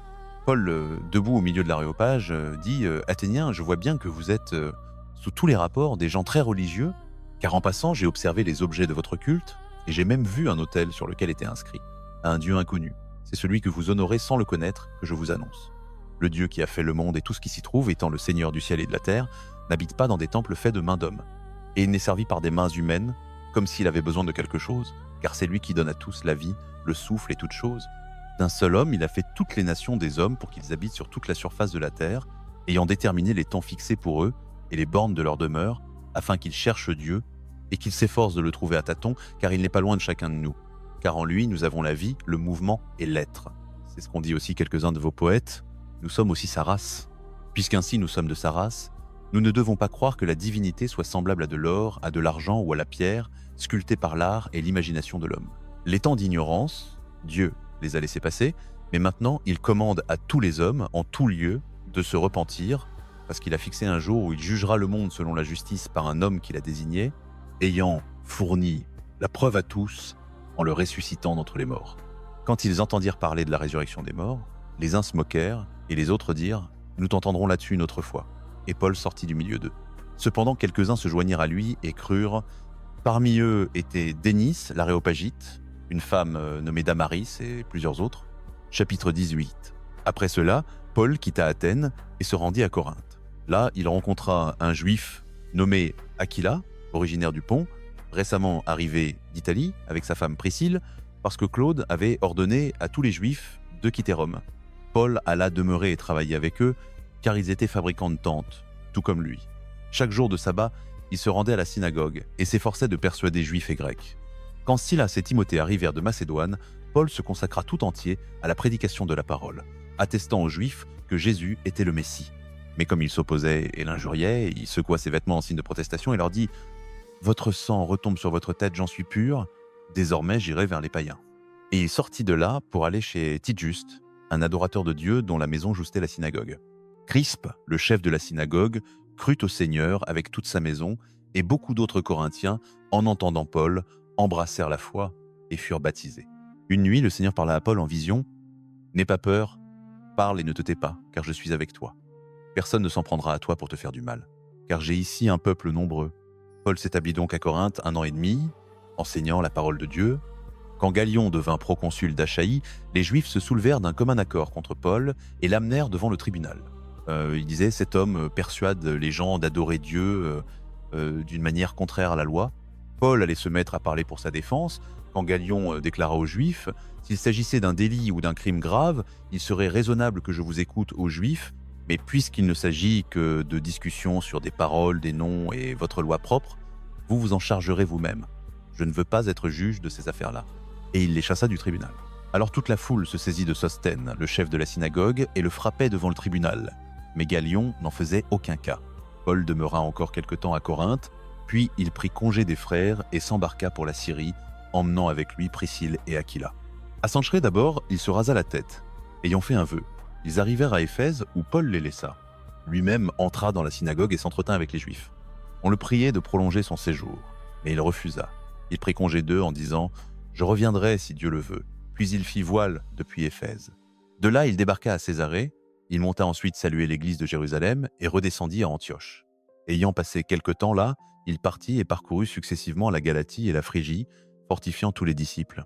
Un juif nommé Apollos, originaire d'Alexandrie, homme éloquent et versé dans les Écritures, arriva à Éphèse. Il avait été instruit dans la voie du Seigneur et, brûlant d'ardeur, il enseignait avec précision sur Jésus, bien qu'il ne connût que le baptême de Jean. Il se mit à parler avec hardiesse dans la synagogue. Priscille et Aquila, l'ayant entendu, le prirent à part et lui expliquèrent plus exactement la voie de Dieu. Comme il voulait partir pour la Chaïe, les frères l'y encouragèrent et écrivirent aux disciples de le bien recevoir. Quand il fut arrivé, il fut d'un grand secours pour ceux qui par la grâce étaient devenus croyants, car il réfutait vigoureusement les Juifs en public, démontrant par les Écritures que Jésus est le Messie. Chapitre 19. Tandis qu'Apollos séjournait à Corinthe, Paul traversa les régions intérieures et arriva à Éphèse, où il trouva plusieurs disciples. « Avez-vous reçu l'Esprit Saint quand vous avez cru ?» leur demanda-t-il. « Non, répondirent-ils, nous n'avons même pas entendu qu'il y ait un Esprit Saint. Quel baptême avez-vous donc reçu ?»« Le baptême de Jean. » Le baptême de Jean consistait en un appel au repentir. Il disait au peuple de croire à celui qui viendrait après lui, c'est à dire à Jésus. À ces mots, ils furent baptisés au nom du Seigneur Jésus, puis Paul leur imposa les mains, et l'Esprit Saint descendit sur eux. Ils se mirent à parler en langue et à prophétiser. Ils étaient une douzaine d'hommes. Paul se rendit ensuite à la synagogue, où il parla avec hardiesse pendant 3 mois, discutant et persuadant au sujet du royaume de Dieu. Mais comme certains s'obstinaient et refusaient la foi, en dénigrant la voix devant la multitude, Paul les quitta, emmenant les disciples avec lui, et il enseigna chaque jour dans la salle de conférence de Tyrannus. Cela dura 2 ans, de sorte que tous les habitants de l'Asie, juifs et grecs, entendirent la parole du Seigneur. Dieu opérait par les mains de Paul des miracles extraordinaires. Même des mouchoirs ou des tabliers qu'on avait touchés sur son corps étaient appliqués sur les malades, et les maladies les quittaient. Les esprits mauvais aussi en sortaient. Quelques juifs qui parcouraient le pays exerçaient l'art d'expulser les esprits mauvais, essayèrent d'invoquer le nom du Seigneur Jésus sur les possédés en disant « Je vous ordonne par Jésus que Paul prêche de sortir ». C'était 7 fils de Séva, un grand prêtre juif, qui faisait cela. Mais l'esprit mauvais leur répondit « Je connais Jésus et je sais qui est Paul, mais vous, qui êtes-vous » Alors l'homme qui avait l'esprit malin se jeta sur eux, les maîtrisa et les assaillit avec une telle violence qu'ils prirent la fuite de cette maison, nus et blessés. Cela fut connu de tous les habitants d'Éphèse, juifs et grecs. Une sainte frayeur s'empara d'eux, et le nom du Seigneur Jésus fut glorifié. Beaucoup de ceux qui avaient cru vinrent confesser et déclarer leurs pratiques, et un grand nombre de ceux qui avaient exercé la magie apportèrent leurs livres et les brûlèrent devant tous. On en estima la valeur à 50 000 pièces d'argent. Ainsi, la parole du Seigneur se répandait avec puissance et grandissait.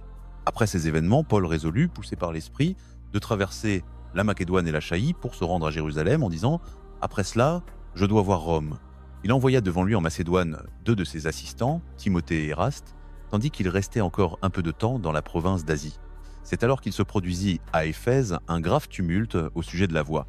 Il commença avec Démétrius, un orfèvre, qui fabriquait des temples d'argent en miniature de la déesse Artémis. Il procurait un gagne-pain important à de nombreux artisans. Il les réunit, avec les ouvriers d'autres métiers semblables, et leur dit « Messieurs, vous savez que notre prospérité vient de ce métier. Mais vous voyez et vous entendez que non seulement à Éphèse, mais dans presque toute l'Asie, ce Paul a persuadé et détourné une foule considérable en disant que les dieux faits de main d'homme ne sont pas des dieux. Et c'est pas seulement là un danger de dépréciation de notre commerce, c'est aussi que le temple de la grande déesse Artémis va perdre son prestige et que même la majestueuse Artémis, vénérée dans toute la province d'Asie et dans le monde entier, va être dépouillée de sa divinité. À ces mots, ils se remplirent de fureur et se mirent à crier « Grande est Artémis d'Éphèse ». La ville entière fut en effervescence. On se précipita en foule au théâtre, entraînant avec violence Gaius et Aristarque, macédoniens, compagnons de voyage de Paul. Paul voulait entrer parmi la foule, mais les disciples ne le laissèrent pas. Quelques-uns des responsables de la province, amis de Paul, l'avertirent et le supplièrent de ne pas s'aventurer dans le théâtre. Dedans, c'était un tumulte confus. Les uns criaient une chose, les autres une autre. La plupart ne savaient même pas pourquoi ils étaient venus. Les Juifs, au milieu de la foule, poussèrent en avant un certain Alexandre que les gens pressaient de prendre la parole. Il fit signe de la main pour demander le silence et voulait se justifier devant la foule. Mais quand on reconnut qu'il était juif, tous d'une seule voix se mirent à crier pendant près de 2 heures « Grande est Artémis d'Éphèse ». Le secrétaire de la ville finit par apaiser la foule et dit « Homme d'Éphèse, qui ne sait pas que la ville d'Éphèse est la gardienne du temple de la grande Artémis et de l'image tombée du ciel ? Cela étant incontestable, il faut que vous vous teniez calme et ne commettiez rien de téméraire. Vous avez amené ici ces hommes qui n'ont ni profané notre temple, ni tenu des propos injurieux contre notre déesse. Si Démétrius et les artisans ont quelques griefs contre eux, les tribunaux sont ouverts et les proconsuls peuvent entendre les parties, qu'elles portent plainte l'une contre l'autre. Et s'il y a d'autres questions, elles seront résolues en assemblée légale. Nous courons le risque d'être accusés de sédition pour ce qui s'est passé aujourd'hui, et il n'y a aucune raison qui nous permette de justifier un tel désordre. » Ayant dit cela, il les renvoya, et ils se dispersèrent. Chapitre 20. Quand le tumulte eut cessé, Paul fit venir les disciples et les encouragea, puis, après avoir pris congé, il partit pour la Macédoine. Il parcourut ces contrées, exhortant les disciples dans chaque ville, et descendit en Grèce, où il séjourna 3 mois. Il se préparait à s'embarquer pour la Syrie quand il apprit que les Juifs tramaient une embuscade contre lui. Il décida alors de retourner par la Macédoine. Sopater de Bérée, fils de Pyrrhus, l'accompagnait, ainsi qu'Aristarque et Secondus de Thessalonique, Gaius de Derbée, Timothée, Tychique et Trophime d'Asie. Eux, ils nous devancèrent et nous attendirent à Troas. Nous naviguâmes de Philippe après les jours des pains sans levain, et 5 jours plus tard, nous les rejoignîmes à Troas, où nous passâmes 7 jours. Le premier jour de la semaine, nous étions réunis avec les disciples pour rompre le pain. Paul s'entretenait avec eux car il devait partir le lendemain. Il prolongea son discours jusqu'à minuit. Il y avait beaucoup de lampes dans la chambre haute où nous étions réunis. Or, un jeune homme nommé Eutychus, assis à la fenêtre, s'endormit profondément pendant le long discours de Paul. Accablé de sommeil, il tomba de la 3e terrasse en bas et fut ramassé mort. Mais Paul descendit, se pencha sur lui et, le prenant dans ses bras, dit « Ne vous affolez pas, car son âme est en lui. » Puis il remonta, rompit le pain et en mangea. Il continua à parler longtemps jusqu'au lever du jour. Alors il partit. Quant au jeune homme, on le ramena chez lui, vivant et sans mal, et tous furent grandement soulagés. Pour nous, nous partîmes avant le jour pour Assos, où Paul avait décidé de nous rejoindre, car il l'avait ainsi arrangé, et lui-même allait par voie de terre. Quand il nous rejoignit à Assos, nous le prîmes à bord et arrivâmes à Mytilène. Le lendemain, nous naviguâmes au large de Chios. Le jour suivant, nous touchâmes Samos, et un jour après, nous arrivâmes à Milète, car Paul avait décidé de passer Éphèse sans s'y arrêter, pour ne pas perdre de temps en Asie. Il voulait se hâter, s'il lui était possible, d'être à Jérusalem pour le jour de la Pentecôte. De Milète, il envoya à Éphèse chercher les anciens de l'Église. Quand ils furent auprès de lui, il leur dit « Vous savez vous-même, depuis le premier jour où j'ai mis le pied en Asie, comment je me suis toujours conduit auprès de vous, servant le Seigneur avec toute humilité, dans les larmes et les épreuves qui m'ont atteint à cause des embûches des Juifs, n'évitant pas de vous annoncer, en public et de maison en maison, tout ce qui est utile à votre salut, exhortant Juifs et Grecs à se tourner vers Dieu et à avoir foi dans notre Seigneur Jésus. Et maintenant, contraint par l'Esprit, je vais à Jérusalem, ne sachant pas ce qui m'y attend. Seulement l'Esprit Saint me déclare de ville en ville que prison et souffrance m'attendent. Mais je ne tiens nul compte de ma vie pourvu que j'achève ma course et le ministère que j'ai reçu du Seigneur Jésus, rendre témoignage à la bonne nouvelle de la grâce de Dieu. Et maintenant je sais que vous tous, parmi qui je suis allé prêchant le royaume, ne me verrez plus. C'est pourquoi je vous déclare aujourd'hui que je suis pur de tout sang, car je n'ai rien omis de vous annoncer tout le dessein de Dieu. Veillez sur vous-même et sur tout le troupeau dont l'Esprit Saint vous a établi évêque pour paître l'Église de Dieu, qu'il s'est acquise par son propre sang. Je sais qu'après mon départ, des loups acharnés s'introduiront au milieu de vous, n'épargnant pas le troupeau. Et même, il s'élèvera du milieu de vous des hommes qui prêcheront des faussetés pour entraîner les disciples après eux. Veillez donc. Souvenez-vous que pendant 3 ans, nuit et jour, je n'ai cessé d'avertir chacun de vous avec larmes, et maintenant je vous recommande à Dieu et à la parole de sa grâce, qui a la puissance d'édifier et de donner l'héritage avec tous les sanctifiés. Je n'ai convoité ni l'argent, ni l'or, ni la robe de personne. Vous savez vous-même que ces mains ont fourni mes besoins et ceux de mes compagnons. Je vous ai montré à tous l'exemple qu'il faut soutenir les faibles en travaillant de ses propres mains. Souvenez-vous des paroles du Seigneur Jésus, il y a plus de bonheur à donner qu'à recevoir. Quand il eut ainsi parlé, Paul s'agenouilla et pria avec eux tous. Tous pleuraient abondamment et se jetaient au cou de Paul, l'embrassant. Ils étaient surtout affligés de cette parole, que nous ne le verrions plus. Puis ils l'accompagnèrent jusqu'au navire. Chapitre 21. Après nous être séparés des anciens d'Éphèse, nous naviguâmes directement vers l'île de Kos. Le lendemain, nous arrivâmes à Rhodes, puis nous allâmes à Patarée. Là, nous embarquâmes sur un navire à destination de Phénicie. Nous longions l'île de Chypre par la gauche et arrivâmes au port de Tyr en Syrie, où le navire devait décharger. Une fois débarqués, nous trouvâmes les frères et restâmes une semaine avec eux. Ces frères, par l'Esprit Saint, prophétisèrent à Paul de ne pas aller à Jérusalem. À la fin de cette semaine, quand nous remontâmes à bord du navire, toute l'assemblée, y compris les femmes et les enfants, nous accompagna hors de la ville jusqu'au rivage. Là, nous nous mînmes à genoux, nous priâmes et nous nous dîmes adieu, puis nous embarquâmes sur le navire et eux retournèrent chez eux. Ayant quitté Tyr, notre prochaine escale fut Ptolémaïde, où nous saluâmes les frères et passâmes un jour avec eux. Le lendemain, nous continuâmes jusqu'à Césarée et nous entrâmes dans la maison de Philippe l'évangéliste, l'un des 7 qui avait été choisi pour la distribution des aliments.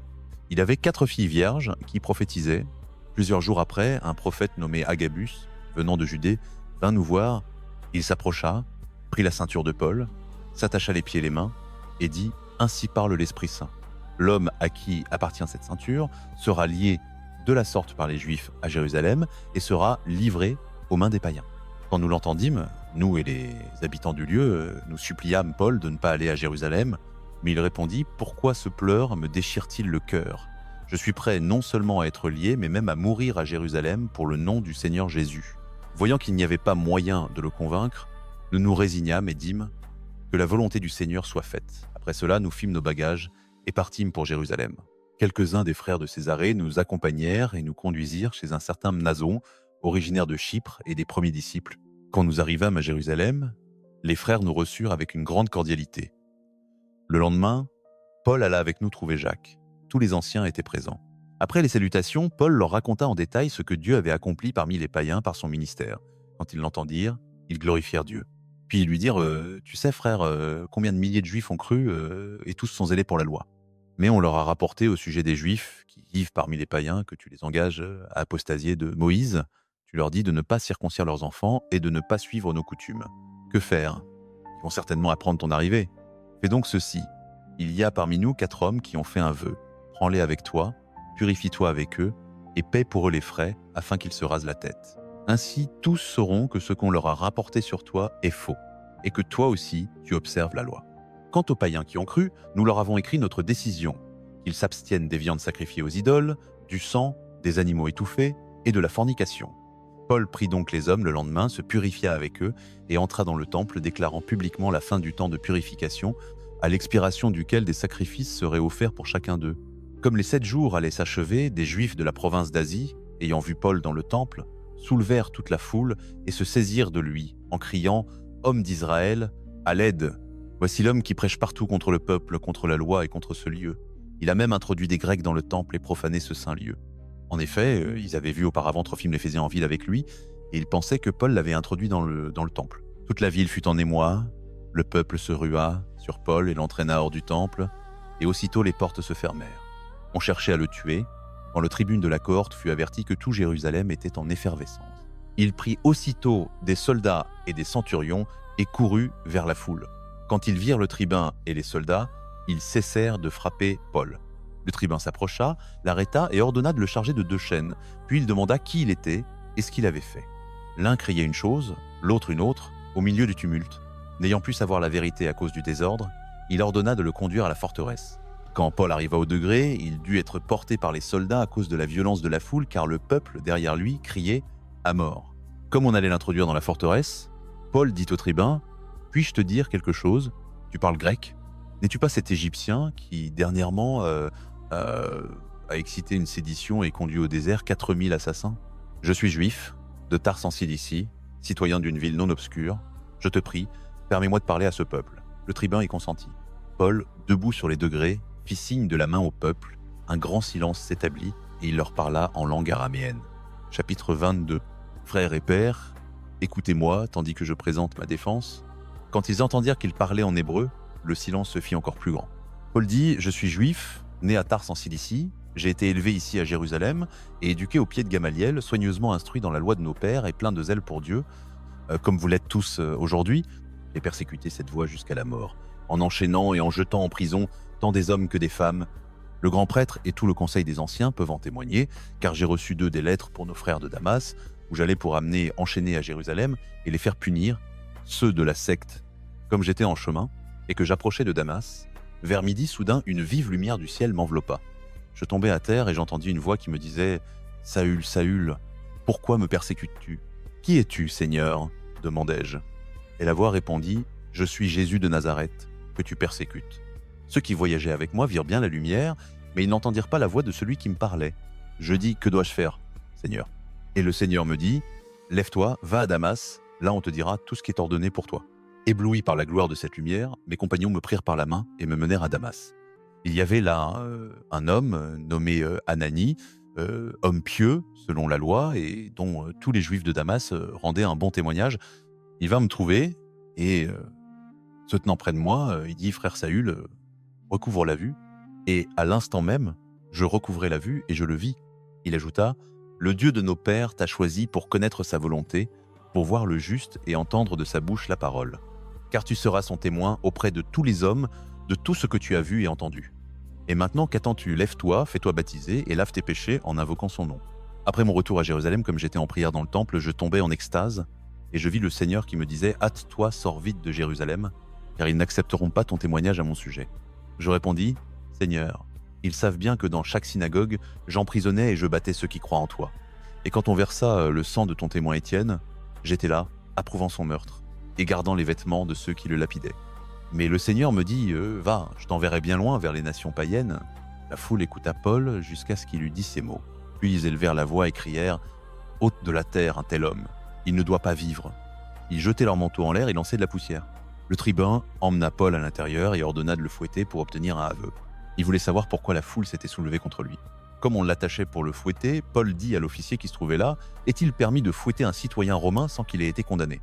L'officier, entendant cela, alla trouver le tribun et lui dit « Que vas-tu faire? Cet homme est citoyen romain. » Le tribun s'approcha de Paul et lui demanda « Dis-moi, es-tu citoyen romain ?»« Oui, répondit-il. »« Moi aussi, dit le tribun, mais je l'ai payé cher. Et moi je le suis par droit de naissance. » Aussitôt, ceux qui devaient l'interroger se retirèrent et le tribun lui-même eut peur, en apprenant que Paul était citoyen romain, d'avoir ordonné de le lier. Le lendemain, voulant s'assurer de la réalité des faits, le tribun fit assembler les grands prêtres et tout le Sanhédrin, et il fit descendre Paul et le plaça devant eux. Chapitre 23. Fixant du regard le Sanhédrin, Paul commença « Frères, j'ai toujours vécu devant Dieu avec une conscience pure. » À l'instant même, Ananias, le grand prêtre, ordonna à ceux qui étaient près de Paul de le frapper à la bouche. Mais Paul lui dit « Dieu te frappera, mur blanc que tu es. Comment es-tu assis en juge, toi qui enfreins la loi en ordonnant qu'on me frappe ?» Ceux qui se tenaient près de Paul lui dirent « Tu oses insulter le grand prêtre de Dieu ?» « J'en suis désolé, frère, répondit-il. Je ne m'étais pas rendu compte que c'était le grand prêtre. Car l'Écriture dit « Tu ne maudiras pas un chef de ton peuple. » Paul s'aperçut que l'assemblée se composait de Sadducéens et de pharisiens. Il éleva donc la voix dans le Sanhédrin « Frère, je suis pharisien, fils de pharisien. C'est à cause de mon espérance en la résurrection des morts que je suis en jugement. » En disant cela, il divisa l'assemblée. Les pharisiens se dressèrent contre les Sadducéens. Car les Sadducéens soutiennent qu'il n'y a ni résurrection, ni ange, ni esprit, tandis que les pharisiens y croient. Il s'ensuivit un grand tumulte. Des scribes du parti des pharisiens se levèrent et se mirent à protester avec force. « Nous ne trouvons aucun mal en cet homme. Peut être qu'un esprit ou un ange lui a parlé. » Comme le tumulte s'aggravait, le tribun craignit que Paul ne fût mis en pièces par eux. Il ordonna aux soldats de descendre, d'enlever Paul de force et de le ramener à la forteresse. Cette nuit-là, le Seigneur apparut à Paul et lui dit « Courage, Paul. Comme tu as rendu témoignage de moi à Jérusalem, ainsi il te faudra rendre témoignage à Rome. » Le lendemain matin, un complot de Juifs se forma. Ils s'engagèrent par serment à ne rien manger ni boire avant d'avoir tué Paul. C'était plus de 40 hommes qui étaient impliqués dans cette conspiration. Ils se rendirent auprès des principaux sacrificateurs et des anciens et dirent « Nous nous sommes engagés par un serment à ne rien manger avant d'avoir tué Paul. Vous donc, avec le Sanhédrin, adressez une demande au tribun pour qu'il l'amène de nouveau devant vous, comme si vous vouliez examiner plus à fond son affaire. Nous sommes prêts à le tuer en chemin. » Mais le neveu de Paul, fils de sa sœur, apprit le complot. Il se rendit à la forteresse et le fit savoir à Paul. Paul appela un des centurions et lui dit « Conduis ce jeune homme chez le tribun, car il a à lui dire quelque chose d'important. » L'officier y alla et l'amena au tribun. « Le prisonnier Paul m'a fait appeler et m'a prié de t'amener ce jeune homme qui a à te dire quelque chose. » Le tribun prit la main du jeune homme, le mena à l'écart et lui demanda « Qu'as-tu à m'annoncer » Le neveu de Paul lui dit « Les Juifs s'entendent pour te demander de faire amener Paul demain au Sanhédrin, comme s'ils voulaient obtenir des renseignements plus précis sur lui. Ne te laisse pas persuader car plus de 40 de leurs hommes sont en embuscade, ayant juré de ne manger ni boire avant de l'avoir tué. Ils sont prêts, n'attendant que ton accord. Que personne ne sache que tu m'as révélé cela. » Alors le tribun renvoya le jeune homme en lui disant « Ne dis à personne que tu m'as fait ces révélations. » Il appela 2 de ses centurions et leur dit « Préparez 200 soldats, 70 cavaliers et 200 archers pour partir à Césarée à la 3e heure de la nuit. Fournissez de montures à Paul pour le conduire sain et sauf chez le gouverneur Félix. » Il écrivit la lettre suivante au gouverneur Claude Lysias, au très illustre gouverneur Félix. Salut. Les Juifs s'étaient emparés de cet homme et étaient sur le point de le tuer. Quand je suis survenu avec mes troupes, j'ai appris qu'il était romain. Alors j'ai voulu connaître la cause de l'accusation qu'il portait contre lui. Je l'ai amené au Sanhédrin. J'ai trouvé qu'il était accusé sur des points de leur loi, mais qu'il n'y avait rien qui méritât la mort ou les chaînes. Comme on m'a averti d'un complot contre sa vie, je te l'envoie sur le champ, avec ordre à ses accusateurs de te dire ce qu'ils ont contre lui. Cette nuit-là, conformément à l'ordre, les soldats emmenèrent Paul et le conduisirent jusqu'à Antioche d'Idumée. Le lendemain, ils laissèrent les cavaliers partir avec lui et retournèrent à la forteresse. Ceux qui l'escortaient arrivèrent à Césarée, remirent la lettre au gouverneur et lui présentèrent Paul. Le gouverneur, après avoir lu la lettre, demanda de quelle province Paul était originaire. « Cilice, répondit-il. « Je t'entendrai, dit le gouverneur, quand tes accusateurs seront arrivés. » Et il ordonna qu'on le gardât dans le prétoire d'Hérode. Chapitre 24. 5 jours plus tard, Ananias, le grand prêtre, descendit avec quelques-uns des anciens et un avocat nommé Tertullus. Ils présentèrent leur accusation contre Paul devant le gouverneur. Quand on eut fait entrer Paul, Tertullus prit la parole et dit, s'adressant au gouverneur, « Excellent Félix, c'est grâce à toi que nous jouissons d'une longue période de paix.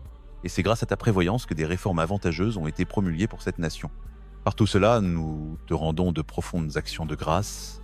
Mais pour ne pas t'accabler, je te prie de bien vouloir m'écouter brièvement. Nous avons découvert que cet homme est un agitateur qui provoque des troubles sans cesse parmi tous les Juifs de par le monde. Il est chef de la secte des Nazaréens et même il a profané le temple.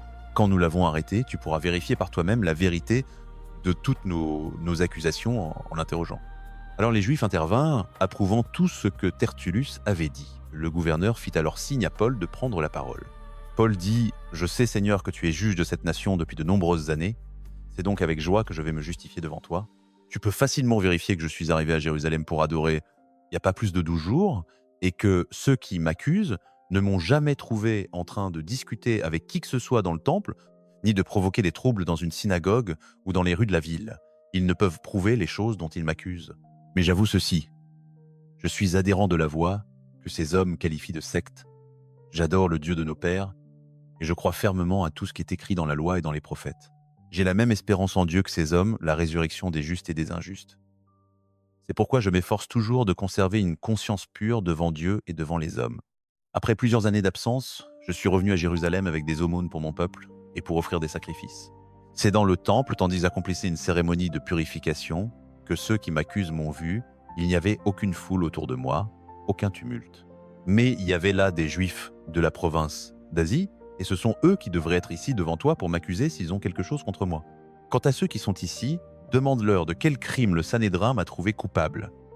Sauf en cette seule occasion où je me suis présenté devant leur conseil, je n'ai commis aucun crime, si ce n'est celui-ci. J'ai crié aujourd'hui au milieu d'eux, parce que je crois à la résurrection des morts.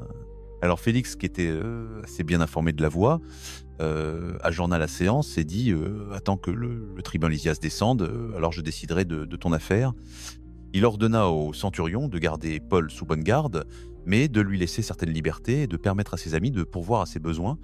Quelques jours après, Félix revint avec sa femme Drusille, qui était juive. Il fit appeler Paul et l'écouta tandis qu'il lui parlait de la foi en Jésus-Christ. Comme Paul discourait sur la justice, le contrôle de soi et le jugement à venir, Félix, saisi de frayeur, dit « Pour le moment, va-t'en, quand il me sera plus commode.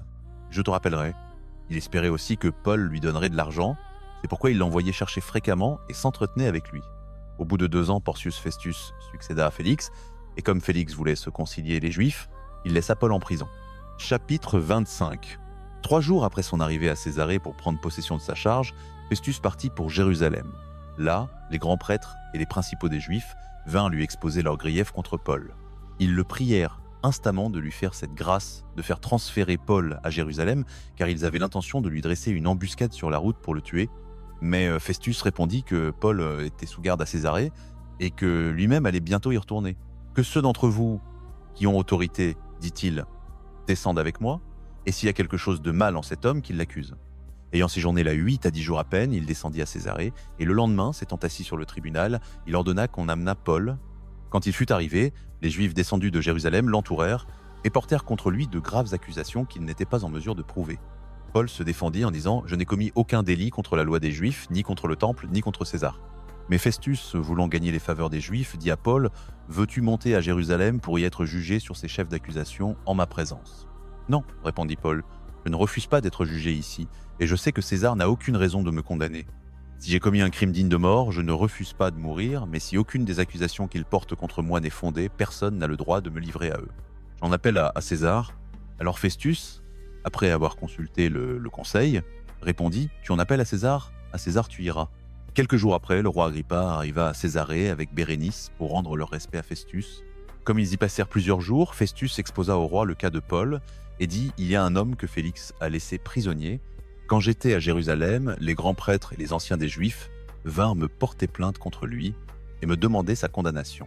Je leur répondis que la coutume romaine ne permet pas de livrer un accusé sans lui donner une occasion de confronter ses accusateurs et de se défendre contre les charges portées.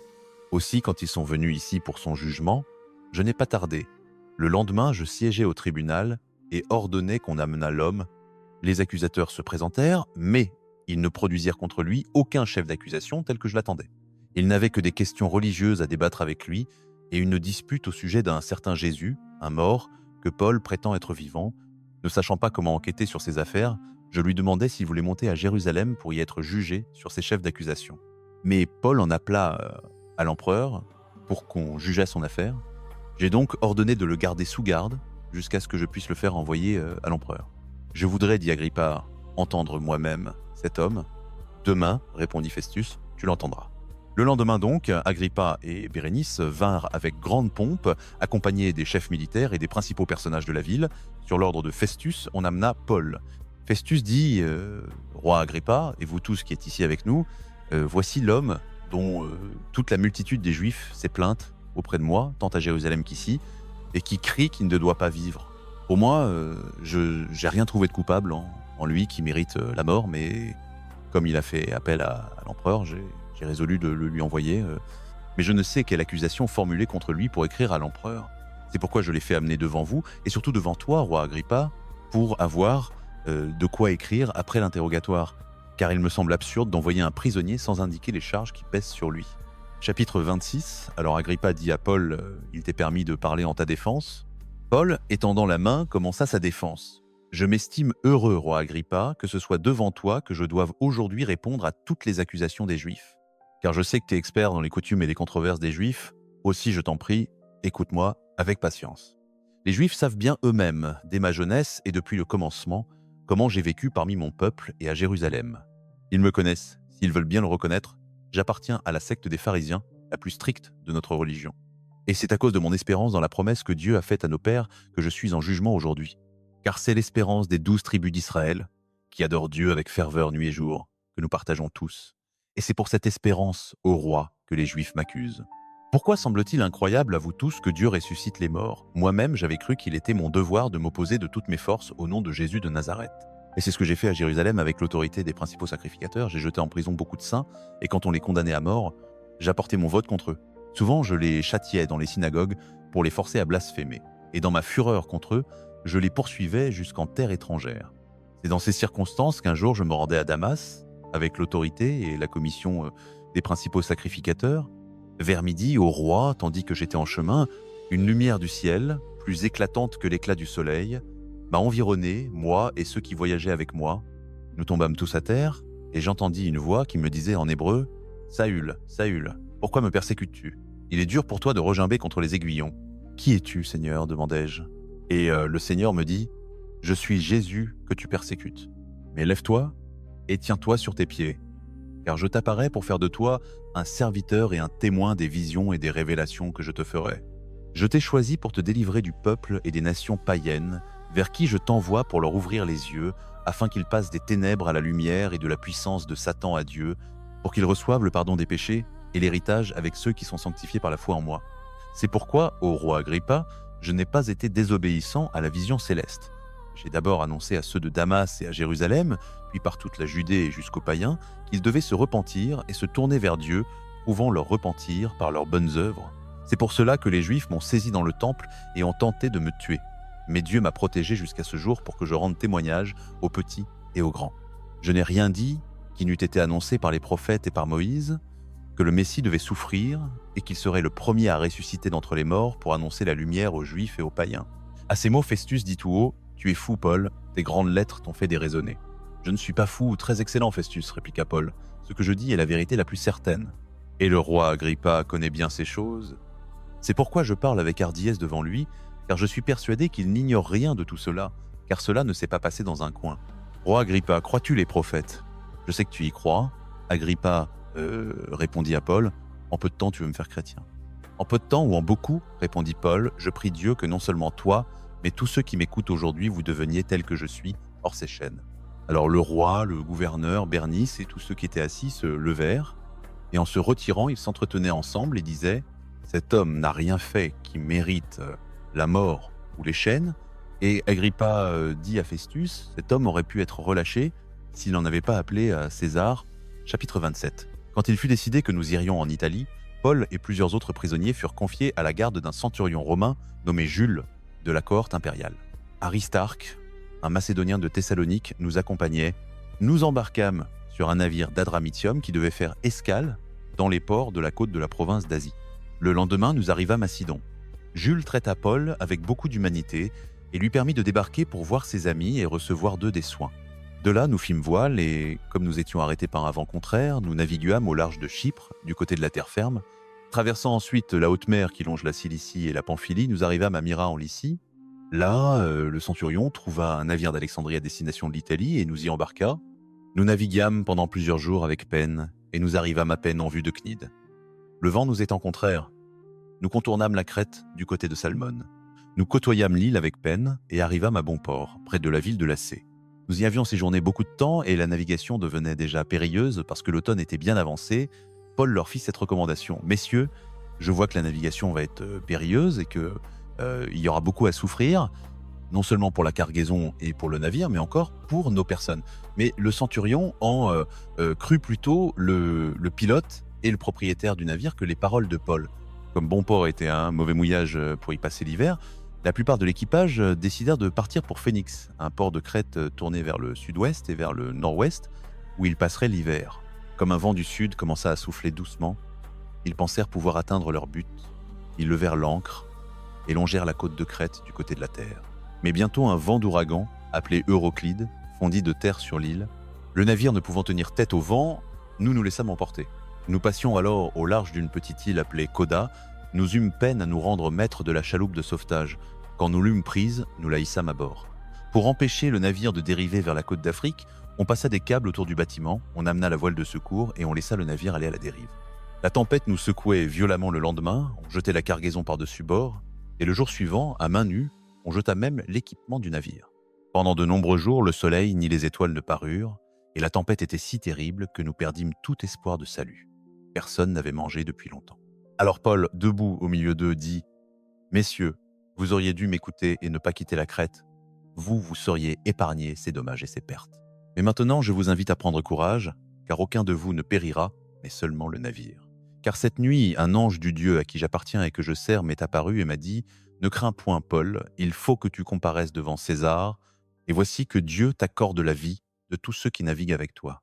C'est pourquoi, messieurs, prenez courage, car j'ai foi en Dieu que cela arrivera comme il me l'a dit, mais nous serons jetés sur une île. » Vers la 14e nuit, tandis que nous étions ballottés dans l'Adriatique, les matelots vers minuit soupçonnèrent qu'on approchait de quelques terres.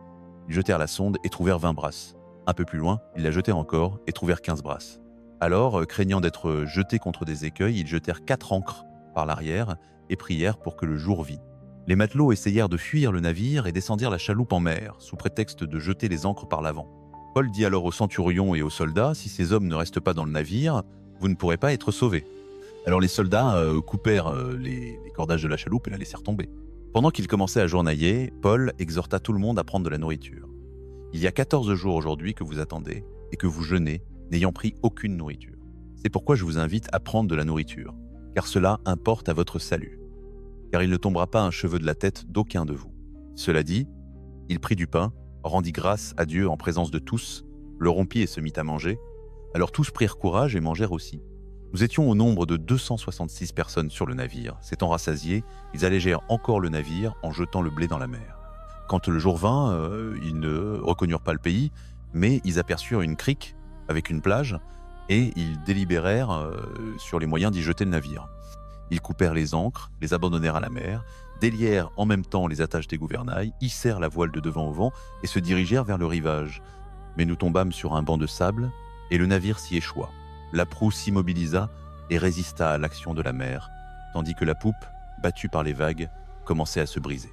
Les soldats, de leur côté, avaient l'intention de tuer les prisonniers, de peur qu'ils ne s'échappent à la nage, mais le centurion, qui voulait sauver Paul, les en empêcha.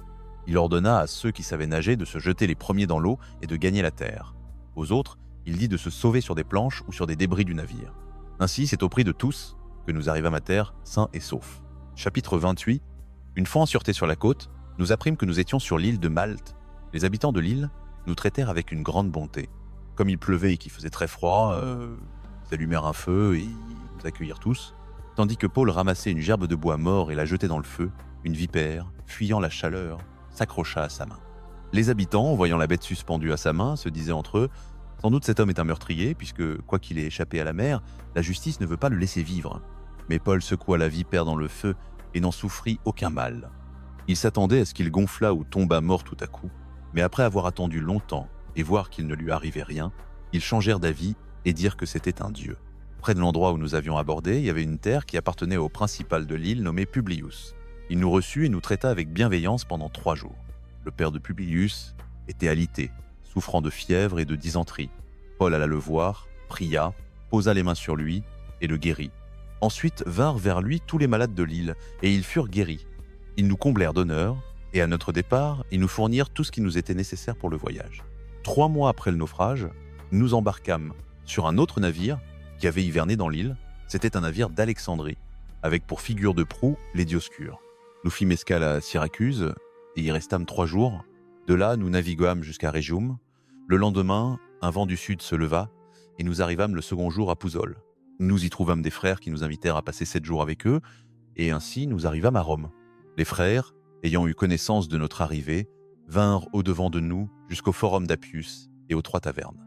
À leur vue, Paul remercia Dieu et prit courage. Quand nous arrivâmes à Rome, on permit à Paul de demeurer avec le soldat qui le gardait. 3 jours après, Paul convoqua les principaux des Juifs. Quand ils furent arrivés, il leur dit « Frères, moi qui n'ai rien fait contre notre peuple ni contre les coutumes de nos pères, j'ai été livré prisonnier par les Juifs à Rome. Les Romains m'ont jugé et voulaient me relâcher, ne trouvant en moi aucune cause de mort. Mais les Juifs ayant protesté, j'ai dû en appeler à César, non dans l'intention d'accuser mon peuple, mais pour avoir l'occasion de vous voir et de vous parler. C'est pourquoi je vous ai fait venir, pour vous exposer que c'est à cause de l'espérance d'Israël que je suis lié de cette chaîne. » Ils lui répondirent « Ni lettre de Judée n'est arrivée contre toi, ni aucun des frères n'est venu porter un rapport ou dire du mal de toi. Mais nous te demandons d'entendre ton opinion, car nous savons que cette secte est calomniée de toutes parts. » Ils fixèrent un jour et vinrent en grand nombre au lieu où ils logeaient. De la matinée au soir, Paul leur expliqua et leur témoigna du royaume de Dieu, s'efforçant de les convaincre au sujet de Jésus, à partir de la loi de Moïse et des prophètes. Quelques-uns se laissèrent convaincre par ces paroles, mais d'autres ne crurent pas. Et se querellant entre eux, ils s'en allèrent après que Paul eut dit ces mots. « Bien parla l'Esprit Saint à vos pères, par l'intermédiaire du prophète Isaïe, va vers ce peuple et dit, vous entendrez de l'oreille et vous n'entendrez pas. Vous regarderez des yeux et vous ne verrez pas. Car l'esprit de ce peuple est devenu insensible. Leurs oreilles sont devenues sourdes et leurs yeux ont été fermés, pour qu'ils ne voient pas de leurs yeux, n'entendent pas de leurs oreilles, ne comprennent pas de leur cœur et ne se convertissent pas, et que je ne les guérisse pas. Sachez-le donc, cette salut de Dieu a été envoyé aux païens, et ils l'écouteront. » Paul demeura 2 ans entiers dans une maison qu'il avait louée à ses frais, et il recevait tous ceux qui venaient à lui, prêchant avec assurance le royaume de Dieu et enseignant ce qui concerne le Seigneur Jésus, sans qu'on lui créât d'empêchement